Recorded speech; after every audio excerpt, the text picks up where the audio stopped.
as you, so I'm sure that's in the back of everyone's mind when they do make these deals. But yes, the window is closing. It is a fantastic group. They have some amazing star power. They have the goaltending. They have the depth. So if you can get one or two guys that can put you over the top and it doesn't cost you an arm and a leg, I say you go for it. But I don't think that's necessarily out there. Which is the one guy you say 110% you know is going to step in, have an immediate impact? Other than Parayko, I think the other guys will cost you too much, and you might end up regretting it when it's all said and done. Well, and you said, the worst case scenario is they go out in the first round this year, and very few people seem to be of that opinion, but it is a possibility. And if it does happen, that's a game changer really for the franchise, in my opinion. Yeah, it's a game changer for me because I'm not talking about it anymore. We're talking about this since COVID. Better luck next year. When anyone asks me, when I'm on the street, they always say, what's going on with the Leafs? Well, better luck next year. That's going to be my comment if that happens. But no, it'd be ditto now. Ditto. La même chose. Yeah, la même chose. Yeah. Je ne parle anglais. And they're not going to care. Montreal guy. They don't care. Yeah, we're hopping on the Guy chopper and we're going to the desert island. We're out of here. But, that just shows like how much is riding on this group, right? Because you look at the lineup and you look at the talent, and you're seeing the numbers for Marner. Like these guys that are on this roster, like they're all-time Maple Leafs, right? They're going to have a statue. They're going to have their banners essentially up there with the Sundins and the Gilmores and the Tkachuks. Sorry, Wendell Clark, excuse me. So for me, with that has to have the expectations of winning, right? So I think that's the only thing missing for these guys and their legacy is that, elusive Stanley Cup, or at least going and performing at a high level, right? You look at Gilmore, right? He lost to the LA Kings and all that. He's synonymous with the playoff hockey, and he's bleeding and the bloody face and all that, right? So that's what's missing with this group, just taking the next step in the playoffs, getting beyond round two. Carrie Fraser says hello, by the way. Anyway, let's put a helmet on. I ain't gonna mess up that hair. Are you kidding? So when we look at the East, I'm going to tell you everybody about how desperate this game is for Pittsburgh. But the other side of that is Florida has 77 points with 61 games played. They've won 3 straight. The Leafs with 59 have 76 points, and Tampa, a house on fire, have won 8 in a row at 59 games of 74 points. So this is big stuff for the Leafs today. And so is tomorrow night, although the schedule sort of boxes them in, but these games are big. It is, right? And Tampa Bay just seems like they're starting to now just, kick it out of third gear into fourth, and now they're starting to catch, right? And, they struggled, a little bit midway through the season, but they're now clicking on all cylinders. They've won 5 wins in a row. They beat the Capitals. They shut out the Calgary Flames. They beat Seattle pretty handily. Same thing with the Edmonton Oilers. So they are just a juggernaut as well. But I think for Toronto, yes, they do have a little bit of wiggle room here, but I think for them, finishing first in this division could be a statement going into the playoffs, right? And ultimately, I think they'd rather play a Columbus, a Detroit, an Ottawa, rather than, the aforementioned, Florida or Tampa Bay or something like that. So I think it's good because they can't rest on their laurels. It keeps them engaged. It's keeping them knowing, hey, if you have another 3-game slide or 4-game slide coupled with the other teams winning their games, you might be third in the division. So I like the fact that it is close because I think they have the talent and they understand the impact and implications of finishing first. I think that's going to help put them over the top this year. And so as we get close to the deadline, Pittsburgh is in dire straits to make the playoffs. Doesn't look like it's going to happen. They've got some huge names in that roster and likely not to move them. But they have to do something, right? This just can't go on every year with this. No. Right? And, I think with Kyle Dubas, right, he's inherited, lack of better words, a mess here, right? And he sort of doubled down in extending, who did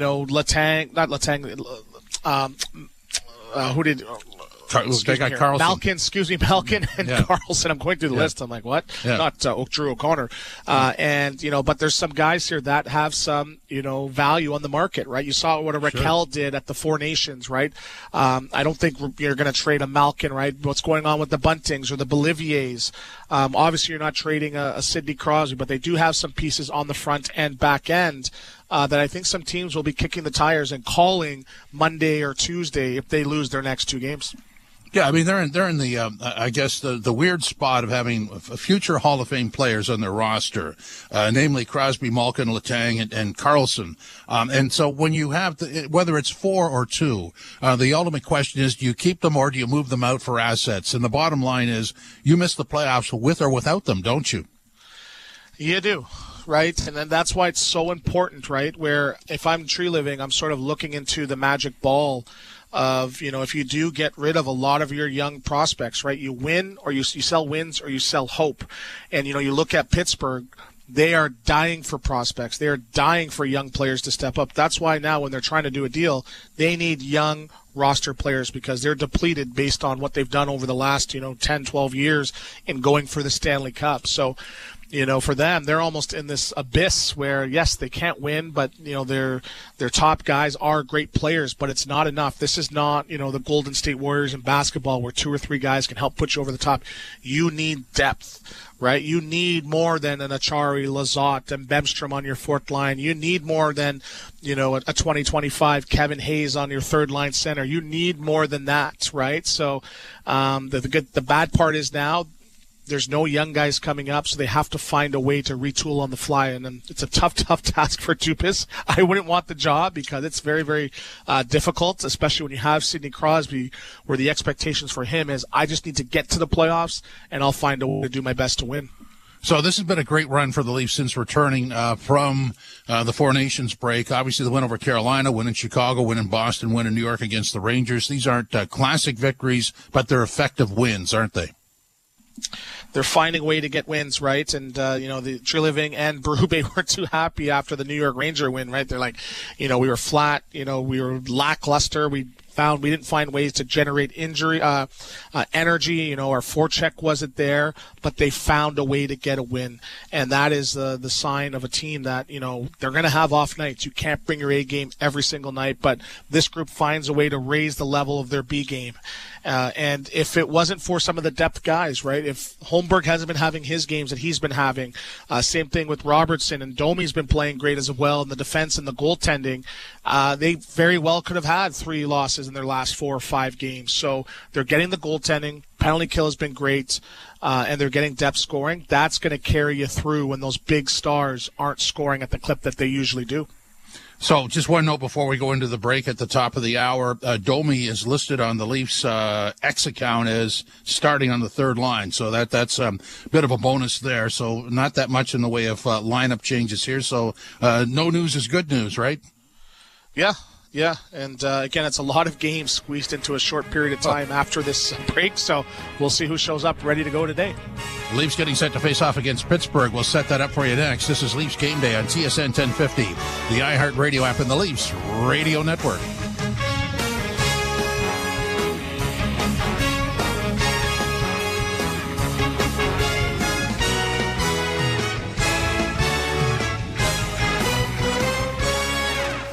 They say true sports fans spend game day tailgating outside in the cold. I prefer chuck skating.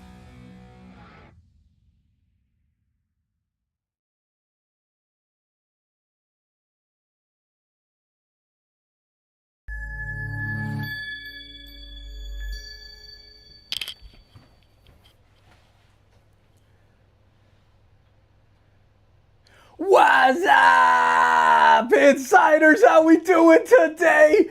The Leafs and the Penguins in a matinee. Let's have some fun in the chat. It's a commercial break. I don't know when I'm getting this into you, but hit that like button, that thumbs up, exit out of the chat, share this link out. Let's get more Leafs fans here to hang out with us from all over the world, because remember, we're in a different time zone all over the world tonight.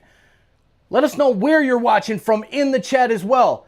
Are you like Joanne in England, or Wayne on a beach in Europe, or Stefan in Hawaii, or his couch, like he likes to say, or Bern? Where are you guys at? Carmen in southern Alberta. Thank you all for hanging out with us. Now let's get back to the hockey. I'm on the sidelines of the futsal game. Get it right, Mike. We'll see you back in there. Go Leafs, go!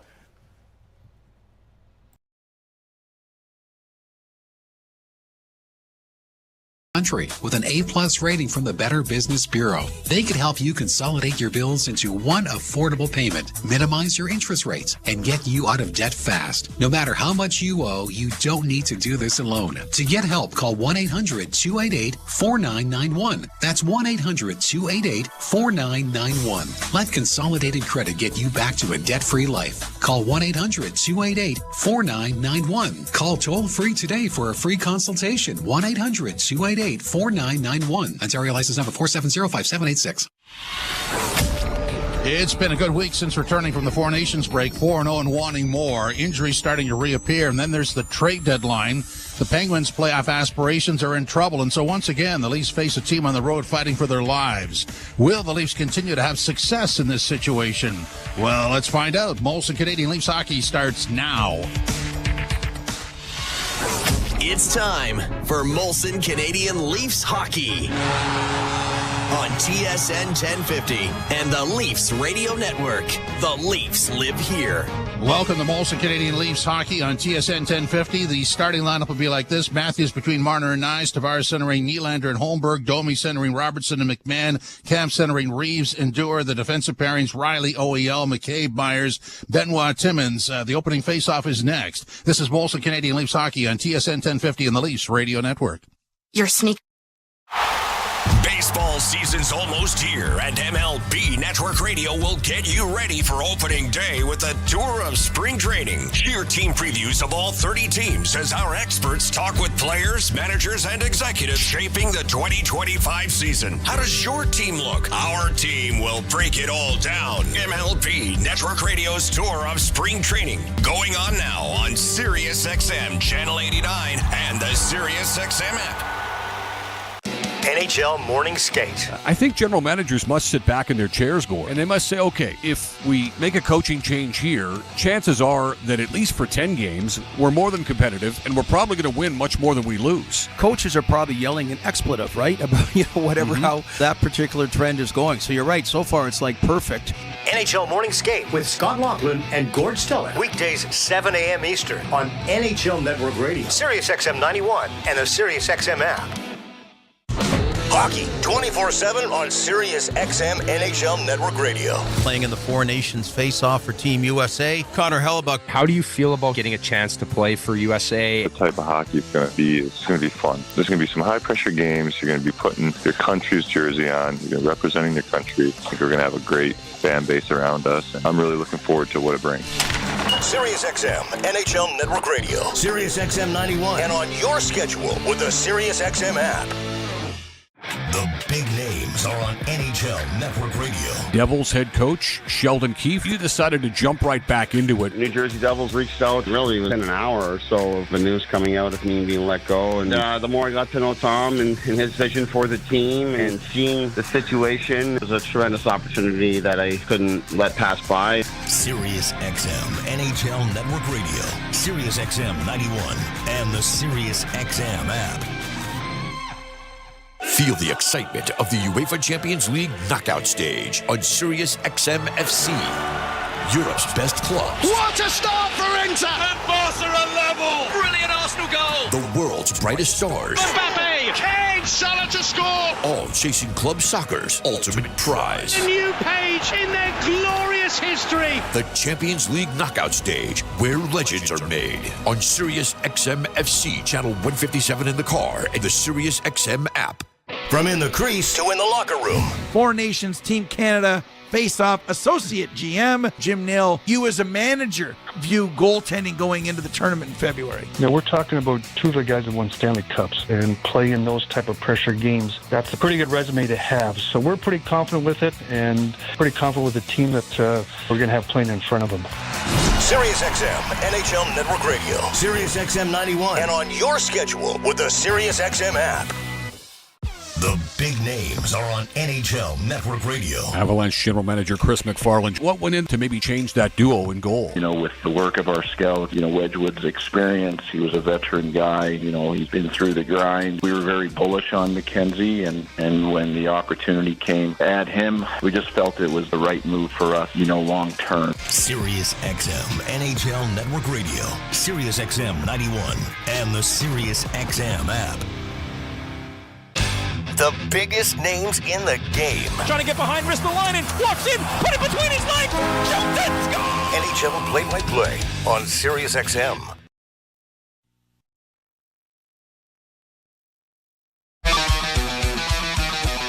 Maple Leafs road trip continues with a stop in Pittsburgh, Pennsylvania. The confluence of the Allegheny and the Monongahela rivers, Mr. Ralph, flowing into the mighty Ohio, which then transports itself westward to the mighty Mississippi and then down into the Gulf of, well, it used to be Mexico. It's now America, apparently. But anyway, the Leafs and the Penguins this afternoon in an afternoon game, which is a little different. And my condolences to the folks out in Edmonton. This is a real problem for us to have to get up this early to be a part of an afternoon game. And I understand how they get their shorts in a knot a little bit about having to play a little early when the Leafs play. But the Penguins are pulling the same stunt on the Leafs here this afternoon. Anything for TV. Leafs to the right and the Penguins to the left. The starting lineup's brought to you by Molson, official beer sponsor of the Toronto Maple Leafs, and Matthews Line gets the start for the Maple Leafs, and a welcome back addition for Oliver Ekman-Larsson, who left the game the other night, and it may have been illness more than anything as it's cleared out and down the ice and down into the corner. Wall unable to play it, but Riley got it around back of the net. The puck is pushed by Crosby to the near boards. Letang pinches to keep it in. Now the Penguins on the near wing trying to come out with it is Brian Rust. Rust plays it back to the blue line. Letang is there to get it back into the slot. Played by Raquel back of the net. And a pass into the slot area comes back to the point. Here is the Penguins getting it back now to the blue line. Off on the right wing side it comes. Letang trying to get a shot away, but it was blocked. And Nyes will play it out into the center ice area and get it down into Pittsburgh territory. So the Leafs first line doesn't get out of its own end on the first shift. Now a turnover and allows Nylander to gain access. Nylander on the far half boards, trying to work it back towards the line. Now singles it around the boards back of the net. Down the boards comes McCabe to try and keep it alive. Centering pass comes back to the point. Myers with a wrist shot, and it is into the glove of Joel Blomqvist, and he will hold for a faceoff. Joseph Woll gets the call for the Leafs. He's 20-11-0, 2.63 and a .910 save percentage, and he is 0-2-0 against the Penguins with a 3.10 goals against average. And for Blomqvist, he actually won a couple of games ago, but in relief, stopped 22-23 in 33 minutes and 39 seconds of work. That's where Alex Nedeljkovic got pulled when the Penguins were down 3-0 to the Flyers. He didn't take that well. No. You know what? Blomqvist makes the save and holds on. I like that now and then. We've seen that from Eddie Belfour and Curtis Joseph, Dominic Hasek, Patrick Waugh, obviously, was famous for it. Yeah. I don't mind every now and then the goaltenders snapping and showing a little bit of emotion. Of course, when Mike Keenan would pull you. Yeah. You got tired of yelling back. Played out at center ice. Penguins in across the line. Glass on the backhand. Stopped by Wall. Rebound in front is cleared up on the wing, and Nylander circles down, starts up ice. At center, he plays it in on the left wing. Well out of the reach, though, of its intended receiver, Philip Myers, and the Penguins start back up ice. On the right wing side, it goes to Malkin. Malkin can't get into the Toronto zone. Both teams are getting a change in. Malkin will now shoot it into the Toronto end. And around on the boards, it comes off the boards in front and launched high to the line and out, and then brought back in offside by Pittsburgh. The Penguins are obviously in a heap of trouble and are in a major league rebuild situation with Malkin and Crosby still there. Well, and I think, Chris Letang's the other one. They brought in Erik Karlsson, and I think the thought was to hopefully take one more run at it near the ending. I don't know how long Crosby or Malkin will play. Centering pass down to backhand. Scores! A horrific giveaway by the goaltender and Bobby McMahon. The Rocket Man gets it in front, and the Maple Leafs have a 1-0 lead. Is it Domi who finally gets his stick on it?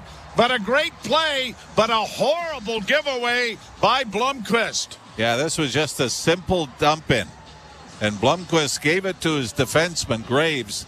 But Graves was cutting to the left, and Blomqvist gave it to the right. That's when the puck goes in behind the net. Nick Robertson throws it out front. McMahon does have the first opportunity, but Max Domi is the one that puts it in, and Max Domi will end a slump of 26 straight without a goal to put the Leafs up 1-0. So, what has been the situation recently? It's the big boys carrying the load, isn't it? My goodness. And here we were complaining about secondary scoring. Shot stopped by Wall, pushed up on the wing, and it'll be played out at center by David Camp. Reeves works in on his backhand, stopped up, tried to play it back behind the net for Camp, but it was too far. It goes to OEL and played around back of the net for Reeves. Reeves holds in the near corner, sends it back from whence it came. Oliver Ekman-Larsson fakes getting to it. Shot stopped in front of the net, pushed into the corner then by Kevin Hayes, and the Penguins will get it out at center ice. The goal comes at 2:15. Domi from McMahon and Robertson. And a shot deflected wide of the net. Blomqvist, I don't think, had any idea where it went. The Leafs get it again into the slot. McCabe rolling it into the goal crease area. It's cleared back to the blue line. McCabe with it again. D to D far side. Myers shot blockered away by Blomqvist and pushed out at center ice. And Myers will go back to the loose puck. Connor Dewar off the injured reserve list and into the fray as the Maple Leafs get it with a pass in front of the net for Matthews. And that was knocked into the corner. Calle Järnkrok, there was some thought, may play tonight or today, but he has not been dressed. And the Maple Leafs have the puck in their own zone, and Matthews gets it on to Nyes, who can't get it past the defenseman, kept in there by Grzelcyk. Around the boards, it'll come to the near side. Pass into the slot, knocked high into the air by Nyes. He's going to get possession on the far boards. A bank ahead for Marner, and he'll chip it deep into the zone. Leafs with an early goal, and it's 1-0, the fourth of the year for Max Domi. Played into the Toronto end, pushed back out at center, working through neutral ice. Nylander dropped off for Tavares. Tavares in with a shot. Blomqvist got his right pad on it. Comes back to the point. Benoit keeping it in, and a shot taken off on the wing there by Pontus Holmberg. Karam's off a stick and goes out of play. All right, here are the numbers, Joey. Oh, goody. Going back to the game against Seattle, 2 games before the Four Nations break. The Leafs have now scored 24 goals in their last 6+ games. And out of the 24 goals, 17 different players have contributed. The only guys with multi-goal games are the likes of Matthew Nyes, Pontus Holmberg, Morgan Riley. Shot here, scores! Connor Timmins! Nicely done. No, you picked right up on that. Set up that. No, you did that very, very well. Boy, right off the Another high-scoring defenseman scores here, and Connor Timmins makes it 2-0 Toronto. Well, this is the Leafs win the face-off, and Willie Nylander circles back towards the blue line. And then it's kind of a give and go from the far point to Connor Timmins going to the net. It was Pontus Holmberg was the one that threw it, and this has eyes. Yeah, but it's, again, from a Pittsburgh standpoint, you need a save there. And the Leafs, not even 5 minutes into this game, have a 2-0 lead. So Domi with his fourth, Connor Timmins with his second. Oh, I'd love to see the betting line on this.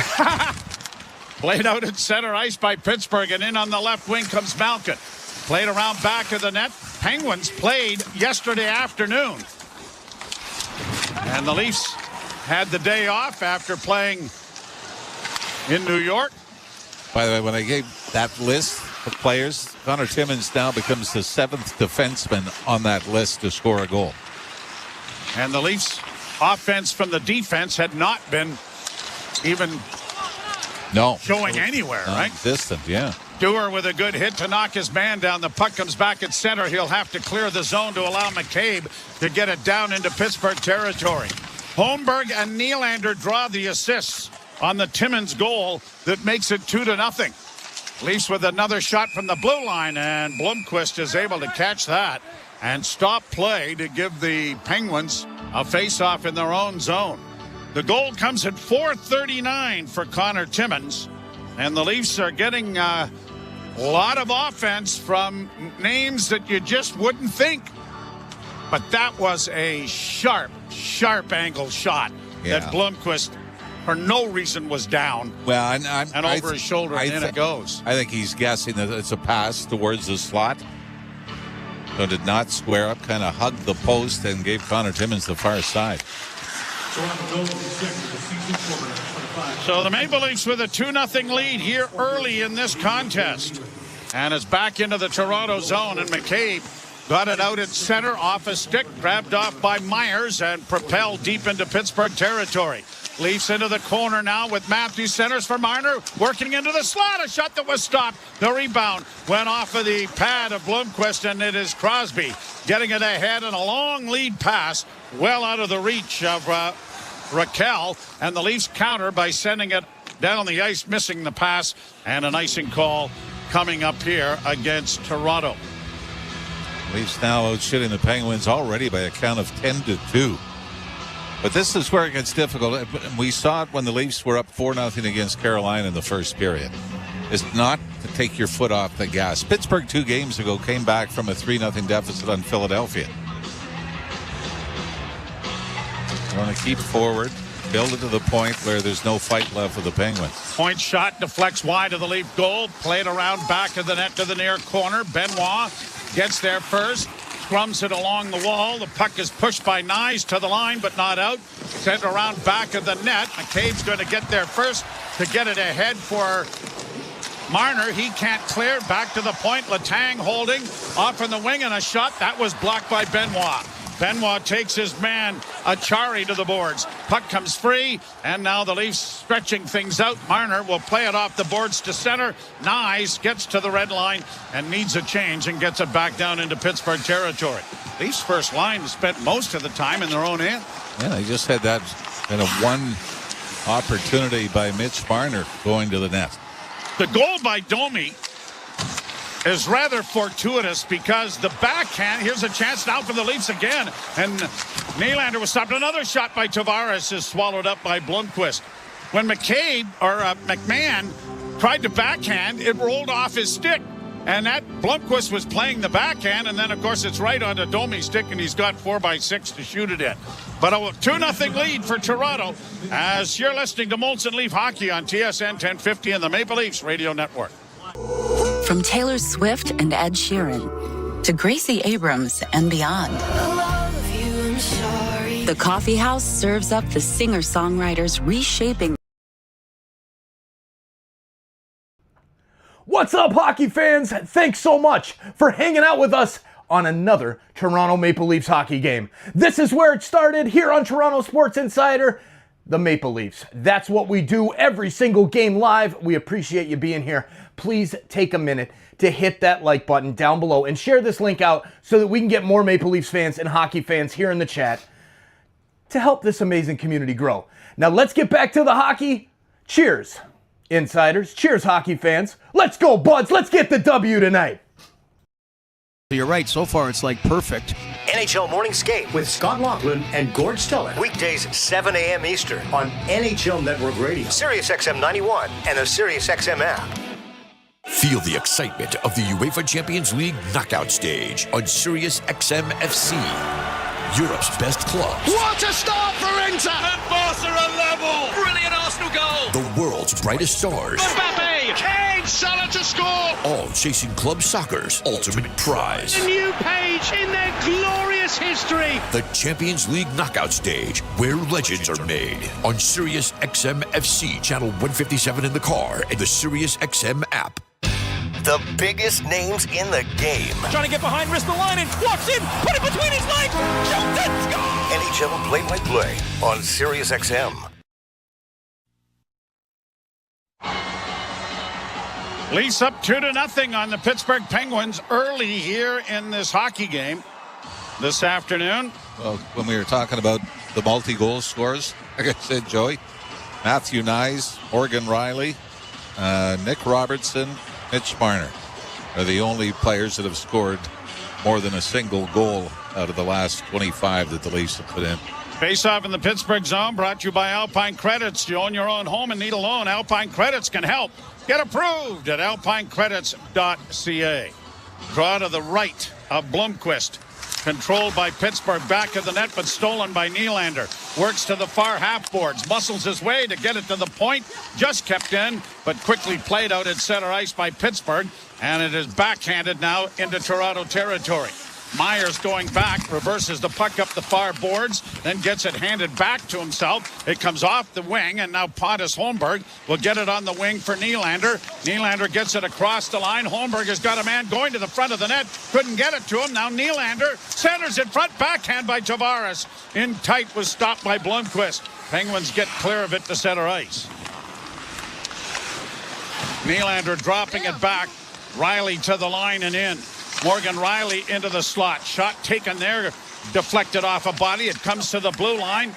Momentarily kept in by Oliver Ekman-Larsson, but now Malkin turns the puck over to Domi. He'll flip it into the left wing corner. After it goes Robertson, playing it back to the blue line.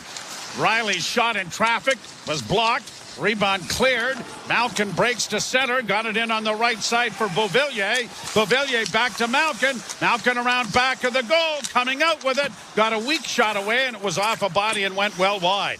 Puck back to the point. Kept in by Pittsburgh. Round back of the net for Beauvillier. Beauvillier playing it back to the point. D to D it comes to Desharnais. Long shot going wide. Scoop like a good shortstop would, as Joseph Wall stops play for a face-off in the Toronto zone with 11:16 left to play in the first period. 2-0 Toronto. It's funny, that fine line between finding ways to win and finding ways to lose. And you would see the Leafs really haven't been dominant, but have found a way to win. Different games, down 3-0 to Boston. Not playing great, even by Craig Berube standards, against the Rangers, but found a way to win and make the big play late. Watching San Jose and Ottawa last night, it was the example of finding a way to lose. Here's a shot by Matthews, deflected in front of the net by Nyes. Good save by Blomqvist. Cleared high to center ice. Leafs settle it down. Played off the boards back at center for Matthews. He had his pocket picked from behind, but as Crosby gets it over on the left wing side, Ryan Shea with a long shot well wide of the goal. Played by Benoit to the line, but not out. Crosby intercepts, got it back into the slot area. A shot by Shea, stopped, swallowed up by Wall as he pulls the puck back into him. And the Leafs' first line really has struggled here. They have been in their own end and giving up, if not quality chances, at least some chance. Yeah, I mean, they did have the great chance, Austin Matthews getting it to Matthew Nyes going to the net, but you're right, it seems like the retrieval of the pucks in their own zone have been a difficult task for them. Yeah, the game San Jose and Ottawa last night. San Jose up in the third period, take a penalty, delay a game penalty, give up two, including one where the goalie's behind the net. Carlson's shot went wide of the net. Yeah, that was tough. Back to the goal, backhanded into the corner. And Steven Stamkos scored on his own goal and got a goalie goal scored because of it, right? Sorokin, yeah. Yeah. Long shot, deflects wide of the net. Wrap around attempt, stopped by Wall. Had no idea where it went after it hit his pad, but the Leafs get clear of it to center ice. Halfway through period number one, and it is 2-0 Toronto. McCabe, lead pass too far. Reeves will pressure the defense. Puck comes around for Carlson, and Carlson works back to the net. Kind of a reunion tour for Ryan Reeves, isn't it? Former Ranger and Penguin. Played off the boards. Down into Toronto territory. Wall scooping it along the wall. It'll come to the near side. Tavares couldn't get it freed up. Back of the goal for Lizotte. Back into the slot. A drive, they score. Ryan Shea with the drive. And the Penguins get on the board and cut the lead in half. 2-1. Only the fourth shot on goal for the Penguins, but not a lot Joseph Wall could do about this. Puck is taken behind him. They come out to his right and just throw it back to the left point. And Shea walks in and absolutely hammers it. And that's after the Leafs had number on the left wing boards, had numbers. But lose the battle and is thrown out to the front of the net from behind the goal by Blake Lizotte. He'll pick up the assist. I think it's going to be the only assist on the goal. And the Penguins now have a glimmer of hope here. Offside at the Toronto blue line will stop play. And the faceoff comes back out into neutral ice. Well, that was really hammered by Shea. He was able to step right into that. 2-1 in favor of the Maple Leafs. First period. You're listening to Molson Leaf Hockey on TSN 1050 and the Maple Leafs Radio Network. From the biggest stadiums to the coziest holes in the wall. From house parties to porch hangs to pride celebrations. From your favorite fuzz shop to your local Indian spot. From noodle bars to sports.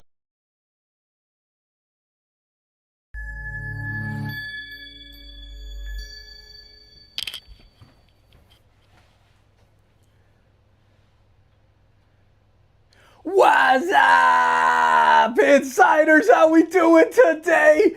The Leafs and the Penguins in a matinee. Let's have some fun in the chat. It's a commercial break. I don't know when I'm getting this into you, but hit that like button, that thumbs up, exit out of the chat, share this link out. Let's get more Leafs fans here to hang out with us from all over the world, because remember, we're in a different time zone all over the world tonight.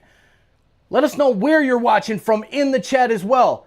Are you like Joanne in England, or Wayne on a beach in Europe, or Stefan in Hawaii, or his couch, like he likes to say, or Bern? You know, where are you guys at? Carmen in southern Alberta. Thank you all for hanging out with us. Now let's get back to the hockey. I'm on the sidelines of the futsal game. Get it right, Mike. We'll see you back in there. Go Leafs, go!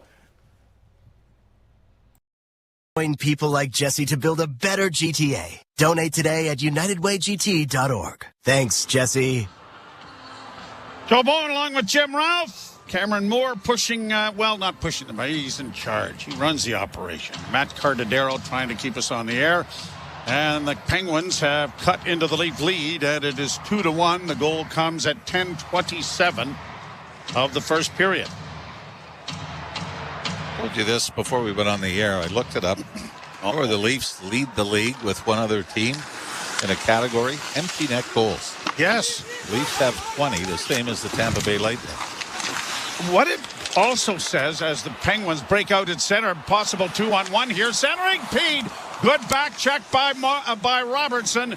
Denies the pass.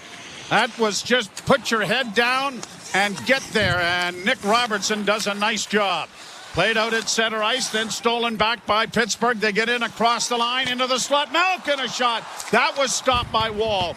Rebound cleared on the wing and bounced out and down the ice. Won't have enough to go for icing. And going back is Letang to come away with it.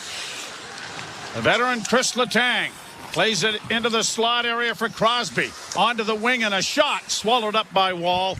And he'll hold on for a face-off. Leafs out shooting Pittsburgh 13-6 here in the first period. Pittsburgh a little more jump now after getting back into the game, and the goal by Graves. And I'll tell you something, as much as Craig Berube is going to love the setup of the first goal, Nick Robertson got in on the forecheck. He's going to love the back check here to break up an odd man rush for the Penguins. Loose puck in front, scores! Raquel got a rebound, and again it's the Leafs' first line that is on the ice, and the game is tied. A bit fortunate, but Crosby wins the face-off. The shot goes off the backboards and out the other way. And I think this might have been deliberate from the left point, because this shot missed the net to the right of Joe Wall. Had to be by 10, 15 feet. Ricocheted off the boards, came out the short side, and Raquel was there to snap it in before Wall could get over, and very quickly the Leafs 2-0 lead has disappeared. The first goal, they are giving it to Glass. It was just announced, Glass from Shea and Lizotte, which I'd like to get another look at that one because that was just him stepping right into one. But we'll wait and see. But Raquel definitely gets his 27th to tie the game at 2s. That goal comes at 11:29. So the Maple Leafs jump to a 2-0 lead, but then have it evaporate. And it's going to go off a stick and up into the crowd. Crowd hollering that there might have been, but it definitely went off a Penguin stick and cleared the glass and goes up into the spectators. It's amazing. Nothing ever seems to be easy, does it? No. 4-0 lead against Carolina. And the point I was going to bring up about all those empty net goals is how many close one-goal hockey games the Maple Leafs are in. Yeah, and they've scored, they've given up 15 empty net goals. We're seeing this again. Yeah, I guess Glass does redirect it right in front of Joseph Wall. And he's, a foot in front of the Leaf goaltender. Penguins sharp angle, has it go off a stick, and that'll find the screen and go out of play. 7:57 to go in the first period, and we're in a bit of a shootout here. A 2-2 tie. Right now they're not showing that Crosby got an assist on the goal, but Pittsburgh won the faceoff. Grzelcyk let it go from the left point, and Raquel put it in. 1,049 career assists for Sidney Crosby. At the point, another shot gloved by Wall, and he's going to hold on. Myers taking Danton Heinen into the net a little bit, and a faceoff coming in the Toronto zone. Assisted by number 24, Matt Grzelcyk. And number 87. All right, now we can hear in the PA that Crosby's been added the assist. 63rd point of the season for Crosby. Goal totals are down, just 18 on the year. So it is a 2-2 tie. 7:50 to play in the first period. Face-off controlled by the Leafs, but into the corner goes Achari to get there first. That draws the crowd up against the wall. Still pinned there by Achari. Has his Lizotte assisting with the stick. And McCabe doing likewise as it's finally dug out, banked back to the blue line. Brian Shea trying to get a wrist shot away, did, but it had to go well wide. Nylander decides to bring it back into his own zone, and the Penguins come away with it in the corner, getting into the slot, a shot, and that deflected maybe off the crossbar, up into the screen and out of play as Letang let it go. Well, if there's any thought that this was going to be a walk in the park for the Leafs here in this game, that has been quickly answered by the Penguins. We said they came back from a 3-0 deficit to the Philadelphia Flyers just 2 games prior. It didn't hit the crossbar. It hit Achari in front of the net and deflected up into the screen off his shoulder pad. Played around back of the net off a face-off, but out of the reach of the Leaf winger. Kept alive at the blue line by Pittsburgh, down into the Toronto zone. Beauvillier got it around back of the net. Benoit chases his man. Domi comes away with the puck, tried to play it up on the wing. It bounces, and it's going to be cleared to center ice, and Pittsburgh has to go back to their own blue line. Got it up on the right wing and in over the line for Malkin. Backhand snared by Wall, but the arm of the official is up, and we're going to get a slashing call here against Toronto with 6:52 to play in period number 1, and the first power play of the game is going to go to the Penguins. And the penalty kill brought to you by CMC Markets. Take your trading to the next level with $0 commission on stocks. Boy, now a great chance for the Penguin power play to give them the lead. Leafs are out shooting Pittsburgh at 1 point, 10-2. And the shots are now 13-10 favoring the Leafs.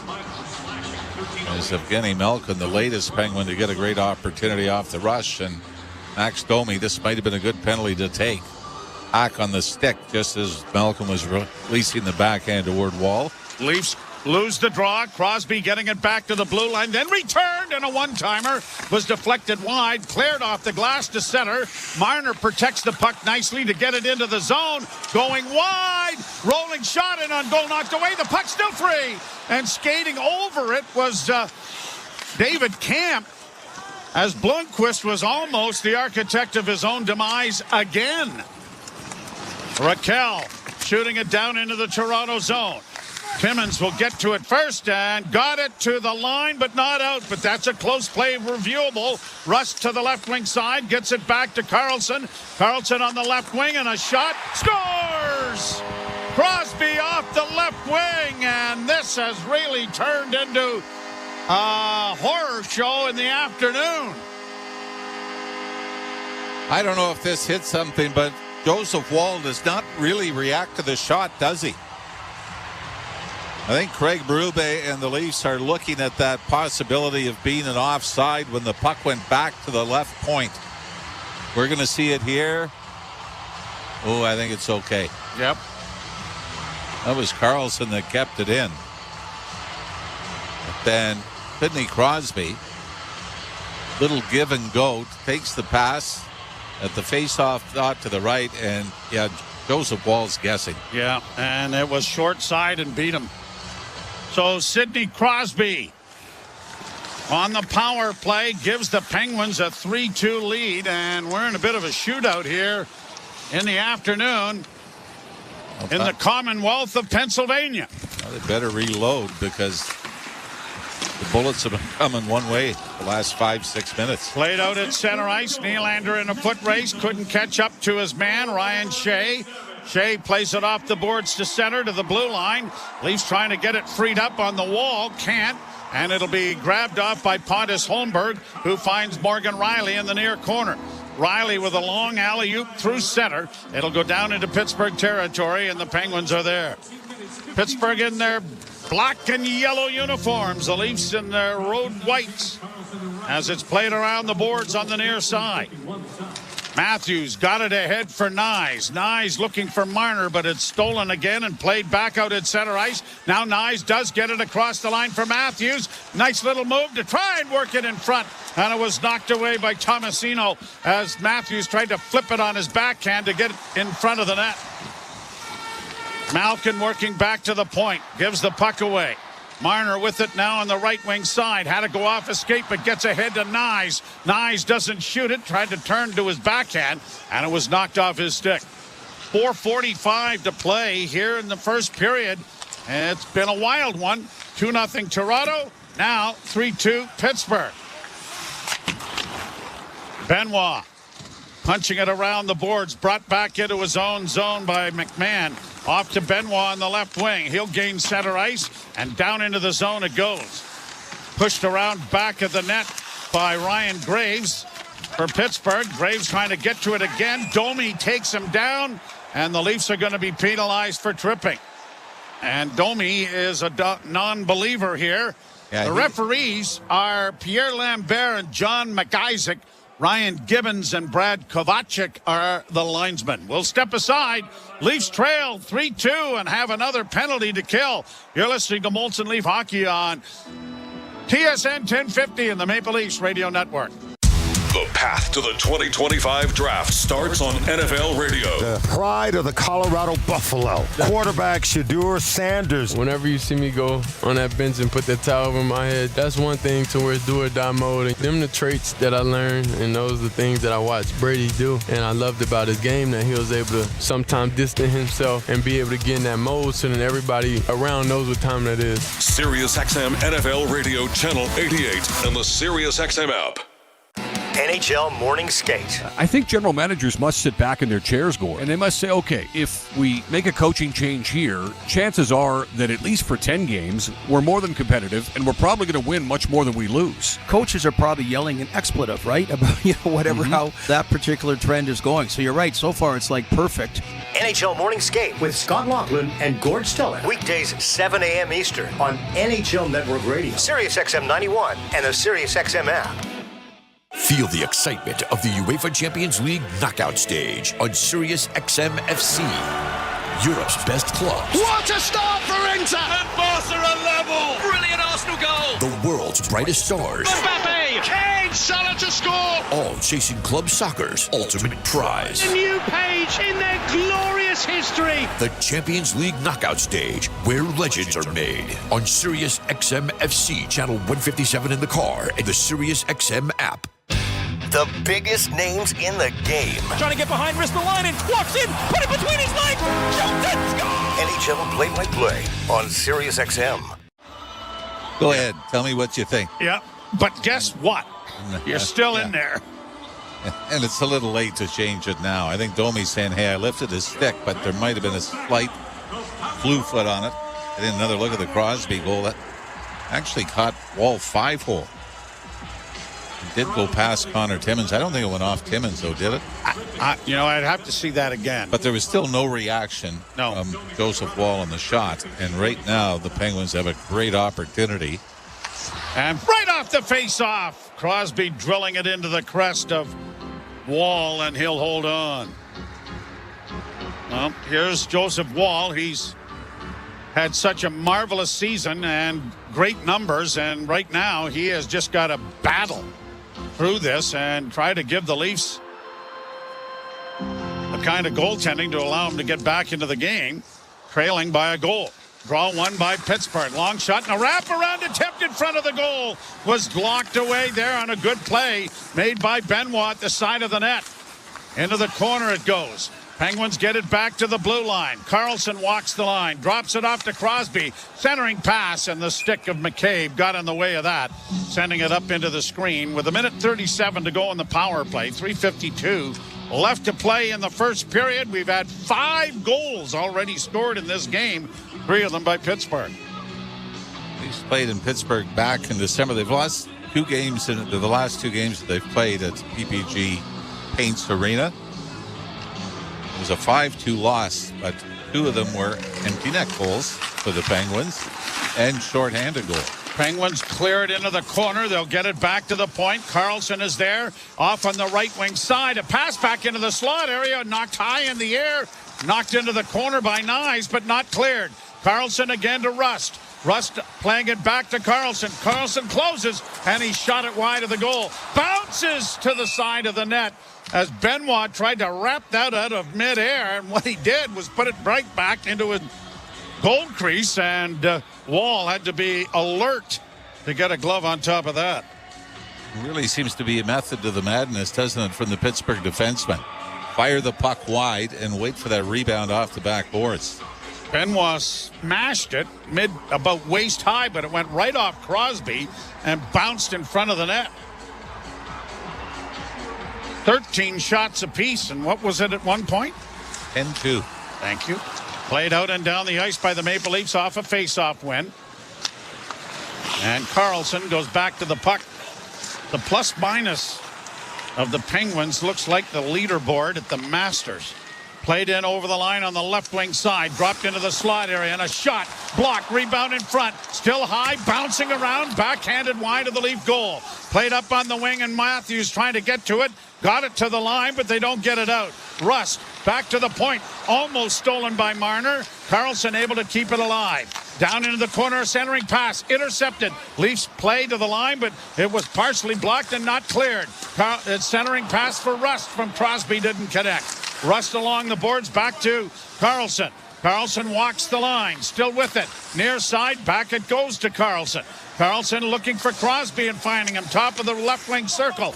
Pass goes off a stick, volleyballed ahead, and Matthews coolly backhands it down the ice with 10 seconds left to go in the power play. 2:22 left to go in the period. And I wish I was a fly on the wall in the Leaf dressing room after the end of this first period. Brought out at center by Connor Dewar. Dewar across the line into the slot. Shot taken, blocked. Rebound goes up on the wing.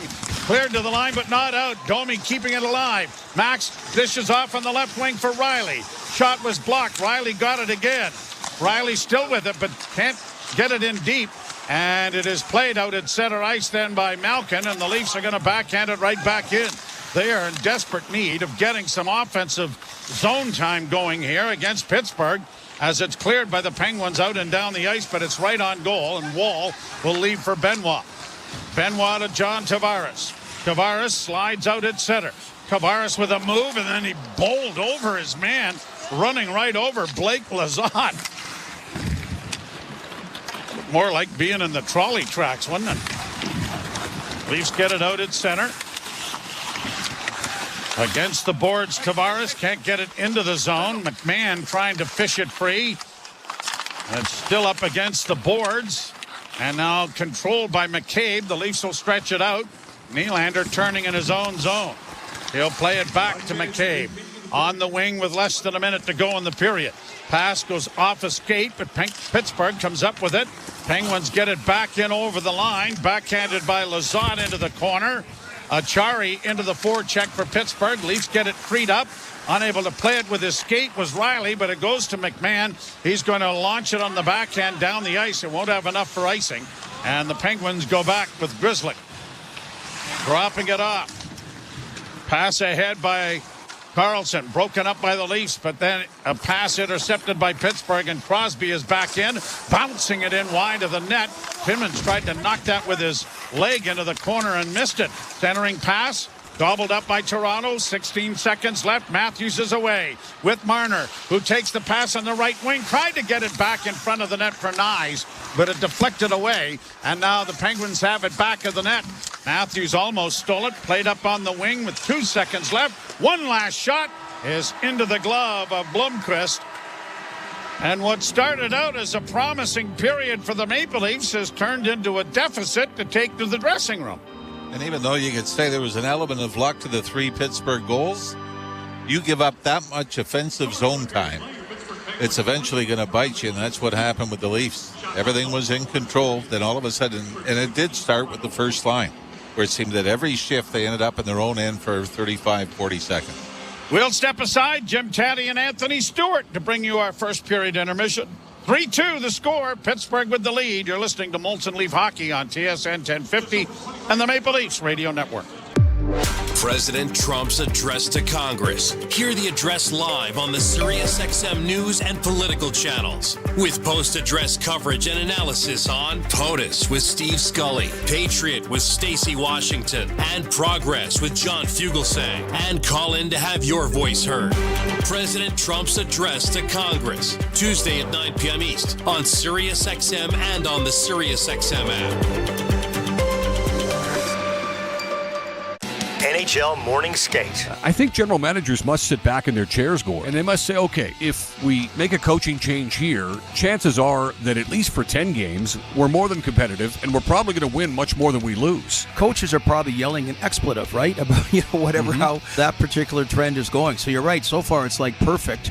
NHL Morning Skate with Scott Laughlin and Gord Stellick. Weekdays 7 a.m. Eastern on NHL Network Radio, SiriusXM 91, and the SiriusXM app.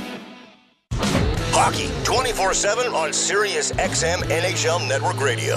Playing in the Four Nations face-off for Team USA, Connor Hellebuck. How do you feel about getting a chance to play for USA? The type of hockey it's going to be fun. There's going to be some high-pressure games. You're going to be putting your country's jersey on. You're representing your country. I think we're going to have a great fan base around us, and I'm really looking forward to what it brings. SiriusXM NHL Network Radio, SiriusXM 91, and on your schedule with the SiriusXM app. Feel the excitement of the UEFA Champions League knockout stage on SiriusXM FC. Europe's best clubs. What a start for Inter! And Barca are level! Brilliant Arsenal goal! The world's brightest stars. Mbappe! Kane! Salah to score! All chasing club soccer's ultimate prize. A new page in their glorious history. The Champions League knockout stage, where legends are made. On SiriusXM FC, channel 157 in the car, and the SiriusXM app. From in the crease to in the locker room. Four Nations, Team Canada, face-off, associate GM, Jim Nill. You as a manager view goaltending going into the tournament in February. We're talking about two of the guys that won Stanley Cups and play in those type of pressure games. That's a pretty good resume to have. So we're pretty confident with it and pretty confident with the team that we're going to have playing in front of them. SiriusXM NHL Network Radio, SiriusXM 91, and on your schedule with the SiriusXM app. The big names are on NHL Network Radio. Avalanche general manager Chris McFarland. What went in to maybe change that duo in goal? With the work of our scout, Wedgwood's experience, he was a veteran guy, he's been through the grind. We were very bullish on McKenzie, and when the opportunity came to add him, we just felt it was the right move for us, long term. SiriusXM NHL Network Radio, SiriusXM 91, and the SiriusXM app. The big names are on NHL Network Radio. Devils head coach Sheldon Keefe, you decided to jump right back into it. New Jersey Devils reached out really within an hour or so of the news coming out of me being let go. And the more I got to know Tom and his vision for the team and seeing the situation, it was a tremendous opportunity that I couldn't let pass by. Sirius XM NHL Network Radio, Sirius XM 91, and the Sirius XM app. Join me, Scott Laughlin, and Gord Stellick, along with former NHLer Mike Johnson for NHL Morning Skate, weekday morning, 7 a.m. Eastern on NHL Network Radio, Sirius XM 91. Skittle omelets, and the Leafs got theirs served a half hour before. Does that make sense? It's like they ate maybe some sleeping pills there, and then they kicked in the second half of the first period, right? The sugar spike that was a great start, but boy, did that turn into just a nice comeback by the Penguins. Yeah, it just sort of shows the desperation that the Pittsburgh Penguins have as, whatever playoff hopes they have are sort of laying on a bit of a string there. And it wasn't a great start by them in any sense of the word, with Domi scoring 2:15 into the game, and 2 minutes later Connor Timmins catching Blomqvist sort of caught in his crease. But again, then Toronto gets off into some penalty trouble with Domi taking a slash and then a tripping penalty and the power play sort of going to work. But again, just the best way to sum it up, it's as if they did a 100-yard dash in a 50-yard gym. They just ran through the wall, hit the wall, and then they were playing defense the rest of the period. I believe they only had one shot in the final 10 minutes after holding Pittsburgh to, I believe, 2 or 3 in those first 10 minutes. So if I'm Craig Berube, I'm not too, enthusiastic about, playing with leads. That is a skill in today's NHL. And yes, they've been playing such great hockey the last, probably 2 to 3 weeks. But again, against a team that's a wounded animal, the Pittsburgh Penguins, you sort of have to have a little bit more urgency and find a way to put the game away. Yeah, they were outshot 17-13, and as you say, of the 17 shots, at least 15 are in the last 10 minutes. So, and it's the reverse the other way around. Now, Ralphie made a good point at the end of the broadcast, or the end of the period, about the Leafs spending a lot of time in their zone, and they did. So, this is on everybody, isn't it? It is. And again, they're not really managing the puck really, really well. There's a little bit of a discombobulation between the defense and the forwards on their breakout pass. Pucks are sort of getting just sort of stuck on walls. So they're not really paying attention to the details. You saw in the first goal there, Nylander doing his patent, hey, it's time to go for a breakaway here, not knowing that they didn't have the puck and any possession of the puck. So just those details that, yes, I was guilty of it as a player when you're up 2-0 and you sort of smell blood and you want to make it 3 or 4. But this Pittsburgh team, as not as good as they are in the standings, they have some players that can put the puck in the net. You saw Raquel score his, I believe, 23rd of the year. Crosby's now over a point a game as well, too. So they have some players. Malkin had some opportunities. He was all over the ice that period as well. They have some players that can be really, really deadly if you don't check them or pay attention to those details on the D side of the puck. So the one positive is, yes, you had a great start. You didn't finish strong, but there's still 40 minutes to show what you can do. I think it starts with staying out of the penalty box, getting to the net, putting pucks on net, because Pittsburgh goalie, I don't think, is playing really, really great as well. So try to get another 10, 15 shots this period, but just pay attention to those details, for 200 feet. Well, if you watch a lot of hockey, you see it. You have to take the game to the other team. It's not going to work the other way around, is it? No. And but again, it's watching that first 10 minutes, I was like, man, Pittsburgh, they're not good. Oh no they're legs. Not good. No. They're not good. That was my line. That was my line that I wrote down. Not good. So there's no no advanced discussion or dissection of that, but then you moved it to the other side of the page. Yeah. I had a pencil and I erased it and then wrote it on the other side. But sometimes you're guilty of that when you play down to the level of the other team, and I think that's what they did that second half. And for me, I'm looking for a better performance from Wall, and I don't think you'll see Stolarz come in. I'm not sure, just with sort of the tightened schedule and the a lot of games in a shortened period of time. So, but I think Wall has to be better. The defense have to be better, and the forwards just have to now stop cheating the game a little bit too. So, like I said, there's still 40 minutes to play. You saw them get the rush at the end. They had an opportunity to score. Some guys are clicking. The third line seems like they're going minus the penalties. Nylander's out there, making some moves as well too. So I think they'll come out and try to continue and have that first half of the first as they try to get back into this game. Yeah, plenty of hockey left. Regarding Wall, was supposed to play Friday, was ill, so Stolar's got the nod there. And in this game, look, it's on everybody, but he made some mistakes. I mean, that Crosby goal goes right through his wickets. The second goal, he just too deep in his net and goes over corrects on the one side, and as it comes off the backboard, he can't get over.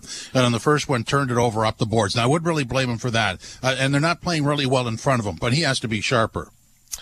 Yes, and, in some of the forwards talking about Stolarz and what he does, he over-communicates. And Wall said he'd love to take a page out of his book in listening to that communication and He just seems like he was off, right, on that goal from Crosby. He was sort of looking at Timmins there like, hey, you got to block it. Well, if you want him to block it, you have to tell him, hey, go down or get out of the way. You have to communicate that as a goaltender. So that communication, I think, is very, very key in certain aspects of the game, especially as a goaltender. But, even with that Crosby one, I think he was a little bit too deep in his crease. On the Raquel one, he overcommitted with this T-push and couldn't recover. So those are those details that, when you have a 2-0 lead, it's sometimes you forget about that.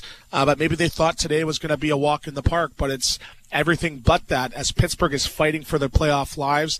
And I'm sure they learned their lesson, and we'll see how they come out. I'll be a good indication of the rest of the game by the first 5-7 minutes of the second period. Yeah, so let's talk about the start. I mean, obviously the Leafs are handed things. I don't want to take anything away from them because, what are you supposed to do in that situation? They were handed opportunities and they took advantage. But when you're on the ice and you could see that the other team isn't quite right at that point, do you sort of back off? I mean, because the best part of this game is what you earn. Yeah, you have to earn your opportunities. They got gifted, I think, the Domi one on the goaltender just sort of turning it over there and a misread by the defenseman, and it was gifted to Domi, right? And then Timmins activating down the wall and getting a nice pass from Holmberg as well. So I don't think they were dominating Pittsburgh that first half of the period, but I think they were just playing the game the right way. They were in the right positions. They weren't chasing the game, and that's why they got their opportunities. But I felt once it was 2-0, they were sort of chasing a little bit. They were cheating a little bit. They weren't on the right side of the puck. They were losing face-offs, and they were taking penalties at the wrong time. So when you couple all those together, that's how you get another team back into the game. So the thing is with Pittsburgh, I believe their second periods aren't great, so I think Toronto could capitalize with it, but I think it's them staying out of the penalty box, getting in on the goaltender, as he doesn't seem like he's really ready to go either, and just finding a way just to get back to playing the game the right way that's made just so successful the last pretty much the whole entire season. Stu, thanks very much. This is Molson Canadian Leafs Hockey on TSN 1050, the iHeartRadio app, and the Leafs Radio Network. Lately, times have been challenging, with many people facing increased interest rates, inflation, and rising credit card debt. Everyone needs a little help from time to time, but it can be hard to ask for help when it comes to your personal finances. But you're not alone. Millions of Canadians share that feeling with you. 500,000 Canadians have found help with their debt, and so can you, with Consolidated Credit Counseling Services of Canada. They are one of the largest non-profit credit counseling organizations in the country, with an A+ rating from the Better Business Bureau. They could help you consolidate your bills into one affordable payment, minimize your interest rates, and get you out of debt fast. No matter how much you owe, you don't need to do this alone. To get help, call 1-800-318-1940. That's 1-800-318-1940. Let Consolidated Credit get you back to a debt-free life. Call 1-800-318-1940. Call toll-free today for a free consultation. 1-800-318-1940. Ontario license number 4705786. Mike Rowe here with a quick question. Is your concrete sinking? Whether it's your driveway, sidewalk, or patio, those uneven surfaces are not just ugly, they're dangerous. That's where Groundworks comes in. They use state-of-the-art concrete lifting solutions to prevent tripping hazards, and they're the best at what they do. Schedule your free inspection at groundworks.ca/row. And while you're there, check out my latest dirty job. It's a good one. Licensed where work is performed. See website for details. Breaking story from Alpine News Network. Jan owns a home and a restaurant fusing French and Mexican cuisine. But she is fusing no more because her ovens have gone kaput. She called Alpine Credits, who sent their speedy superhero. With her business loan approved, her ovens were quickly fixed. The hero even had some of her poutine nachos. Yum! Own your home? Need a loan? Alpine Credits can help. Alpine Credits, where homeowners get approved. Just for license 12616. From the biggest stadiums for the coziest holes in the wall. From house parties to porch hangs to pride celebrations. From your favorite fuss shop to your local Indian spot. From noodle bars to sports bars to salsa bars. There's a Molson with your name on it. Canadian Ultra XL. Molson. Everyone in. Must be legal drinking age. And we're back.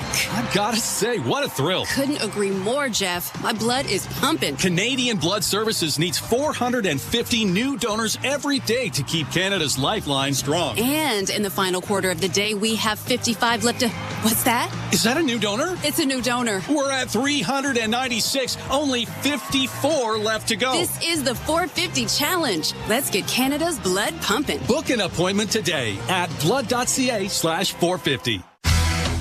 The out-of-town scoreboard is brought to you by Maple Toyota. You don't have to go to town for a great new Tundra RAV4 gas or hybrid.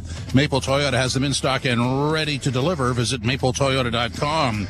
At 3:30, Boston will be in Minnesota. At 5 tonight, Calgary and Carolina. And at 6, St. Louis in Dallas. At 7, Predators visiting Madison Square Garden against the Rangers. And at 8, the Devils in Vegas against the Golden Knights. In our game 3-2, Domi with his goal ends a scoring drought, goes 27 games back into December. And then 2-0 on the Timmins goal that ends a scoring drought, goes back into November, 35 games. And then the SAG, 2 goals in about 2.5 minutes. Pittsburgh 3, Toronto 2. The second period is next. This is Molson Canadian Leafs Hockey on TSN 1050, the iHeartRadio app, and the Leafs Radio Network. Maple Toyota. Experience the best that MLS has to offer on Sirius XM FC. From the stars of South Beach. Scoops for Suarez. Squares for Messi. Goal of the season. To the defending champions in LA. The flag hit that. Got it to him a second. You can hear all the top matches all season long. Just can't get enough. It's your league on your station. It's MLS on Sirius XM FC. Channel 157 in the car and streaming on the Sirius XM app. NHL Morning Skate. I think general managers must sit back in their chairs, Gord, and they must say, okay, if we make a coaching change here, chances are that at least for 10 games, we're more than competitive, and we're probably going to win much more than we lose. Coaches are probably yelling an expletive, right? About, whatever, how that particular trend is going. So you're right. So far, it's like perfect. NHL Morning Skate with Scott Laughlin and Gord Stellick. Weekdays, 7 a.m. Eastern on NHL Network Radio, Sirius XM 91, and the Sirius XM app. Feel the excitement of the UEFA Champions League knockout stage on Sirius XM FC. Europe's best clubs. What a start for Inter! And Barca are level! Brilliant Arsenal goal! The world's brightest stars. Mbappe! Kane! Salah to score! All chasing club soccer's ultimate prize. A new page in their glorious history! The Champions League knockout stage, where legends are made. On Sirius XM FC, channel 157 in the car, and the Sirius XM app. Join me, Gord Stellick, and Scott Laughlin as we recap the night that was on NHL Morning Skate, weekday mornings at 7 a.m. Eastern on NHL Network Radio, Sirius XM 91. The biggest names in the game. Trying to get behind Ristolainen, walks in, put it between his legs, shoots it, score! NHL play-by-play on Sirius XM. The world's most thrilling league is now in the palm of your hand. Hear every English Premier League match all season long on the Sirius XM app. Just search for your favourite team. Join me, Scott Laughlin, and Gord Stellick, along with former NHLer Mike Johnson for NHL Morning Skate, weekday morning, 7 a.m. Eastern on NHL Network Radio, Sirius XM 91.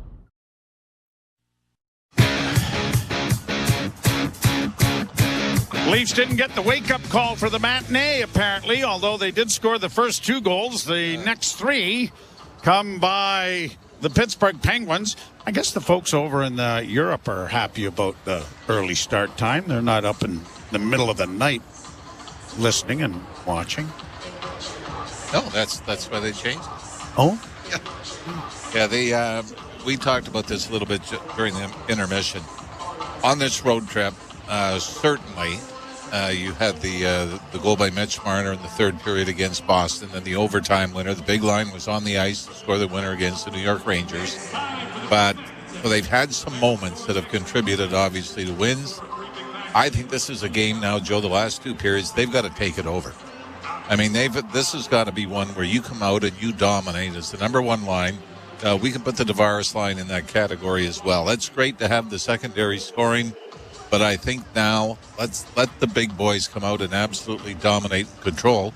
And as you said in the first period, they spent a lot of time in their own zone. We're on the ice for the goal by Raquel that tied the game at 2. And it's time for them to kind of put their stamp on some dominant shifts. But right now, it seems that every team they play against is very happy playing their number one line against the Leafs' number one line. Leafs to the left and the Penguins to the right.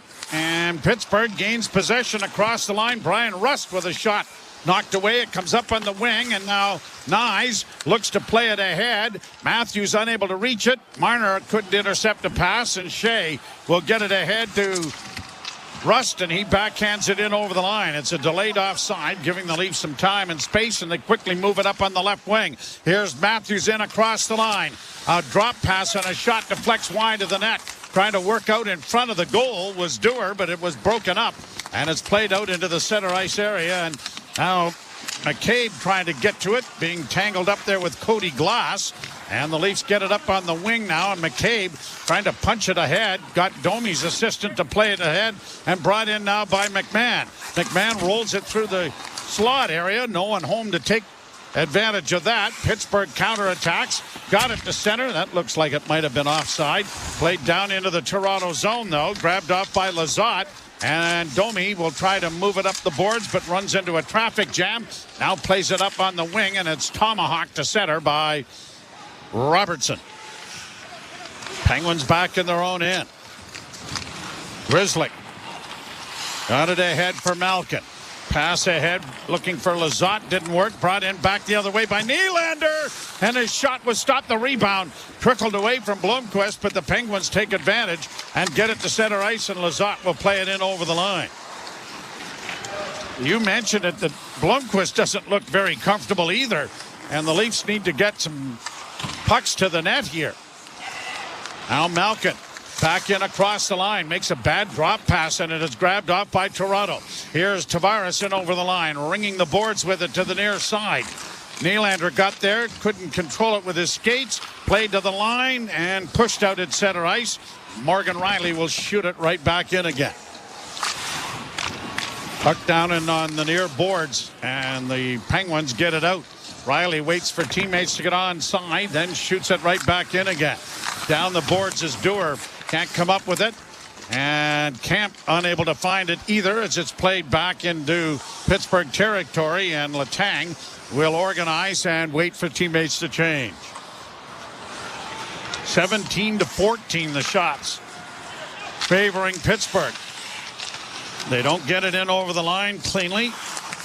Shea will try to step up and gets it now in over the line.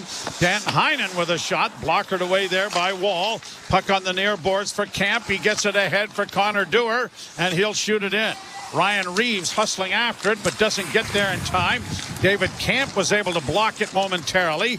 Penguins are able to push it back out at center, and it's back down into Toronto territory, forcing Myers back to the puck. Chris Tanev now in the lineup.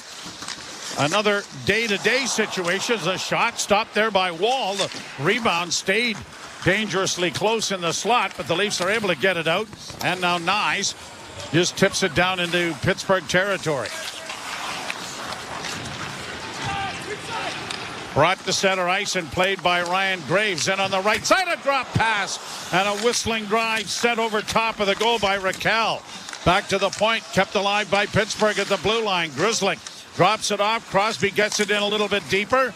Matthews is able to chip it away. Kept alive by Crosby. Down into the corner for Rust. Rust trying to control a bouncing puck. The Leafs are the ones that do. And Marner starts away on his wrong wing to play it ahead. And Benoit gets it into the slot. Here's a loose puck in front. The backhand was stopped. Good effort there by Benoit. The puck comes back and they score. Matthews in front of the net. Did you send your speech to the dressing room?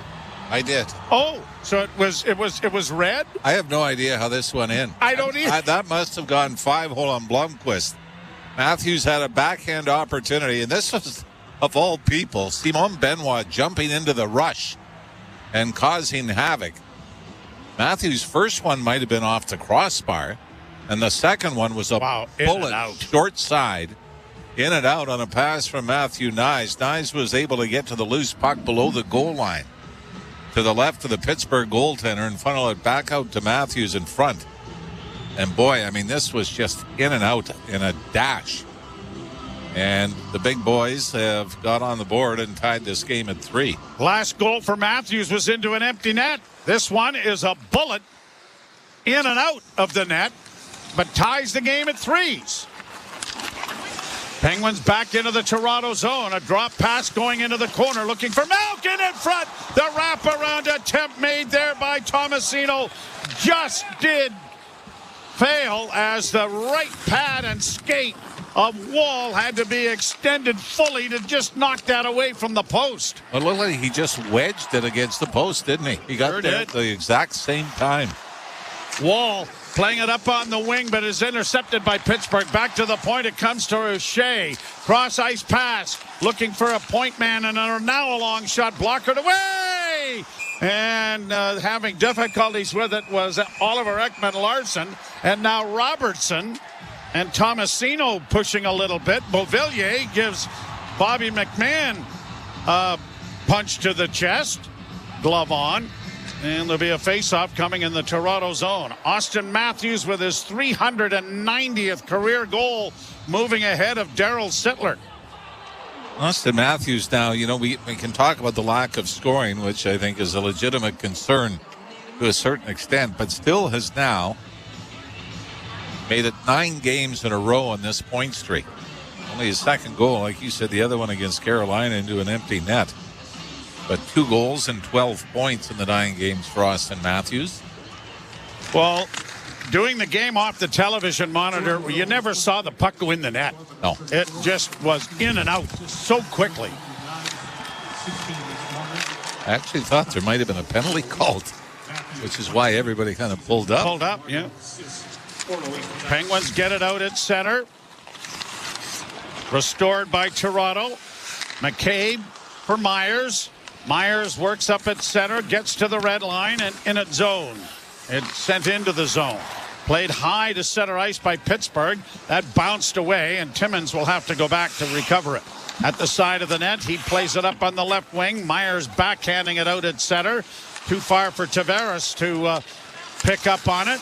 It's back at the blue line, and now restored by the Maple Leafs, and Connor Timmins, who scored in the first period, shoots it down into Pittsburgh territory. Puck along the boards, taken to safety by the Penguins. Nyes and Marner assisting on the Matthews goal that ties the game at 3s, and it came at 4:08 of the period. Penguins back in over the line. Kevin Hayes works down, one hands it around back of the net. Centering pass comes in front, and it's Reeves getting to it and sending an alley-oop through center ice. It'll be played into neutral territory and then launched high into the zone. Reeves trying to get an offensive hit in. Got a piece of Graves. The puck turned over. Here's Connor Dewar against the boards. Back to the point. O'Neill with a shot, and that deflected just wide. Back of the net now for Matthews. Coming out of the corner. Still with it on the far boards. Ran into his man, and Rust was able to knock it off his stick and get it to center. Oliver Ekman-Larsson, a pass up on the left wing for Marner. Now to Nyes. Sharp angle shot is stopped by Blomqvist. Puck back to the net for Matthews. Back to the blue line it goes. Back to Matthews again. Another shot, and into the glove this time. Not nearly as hard as the shot that scored, and Blomqvist was able to catch that. So, 3-3 tie here in the second period, and you're listening to Molson Leaf Hockey on TSN 1050 in the Maple Leafs Radio Network. Lately, times have been challenging, with many people facing increased interest rates, inflation, and rising credit card debt. Everyone needs a little help from time to time, but it can be hard to ask for help when it comes to your personal finances. But you're not alone.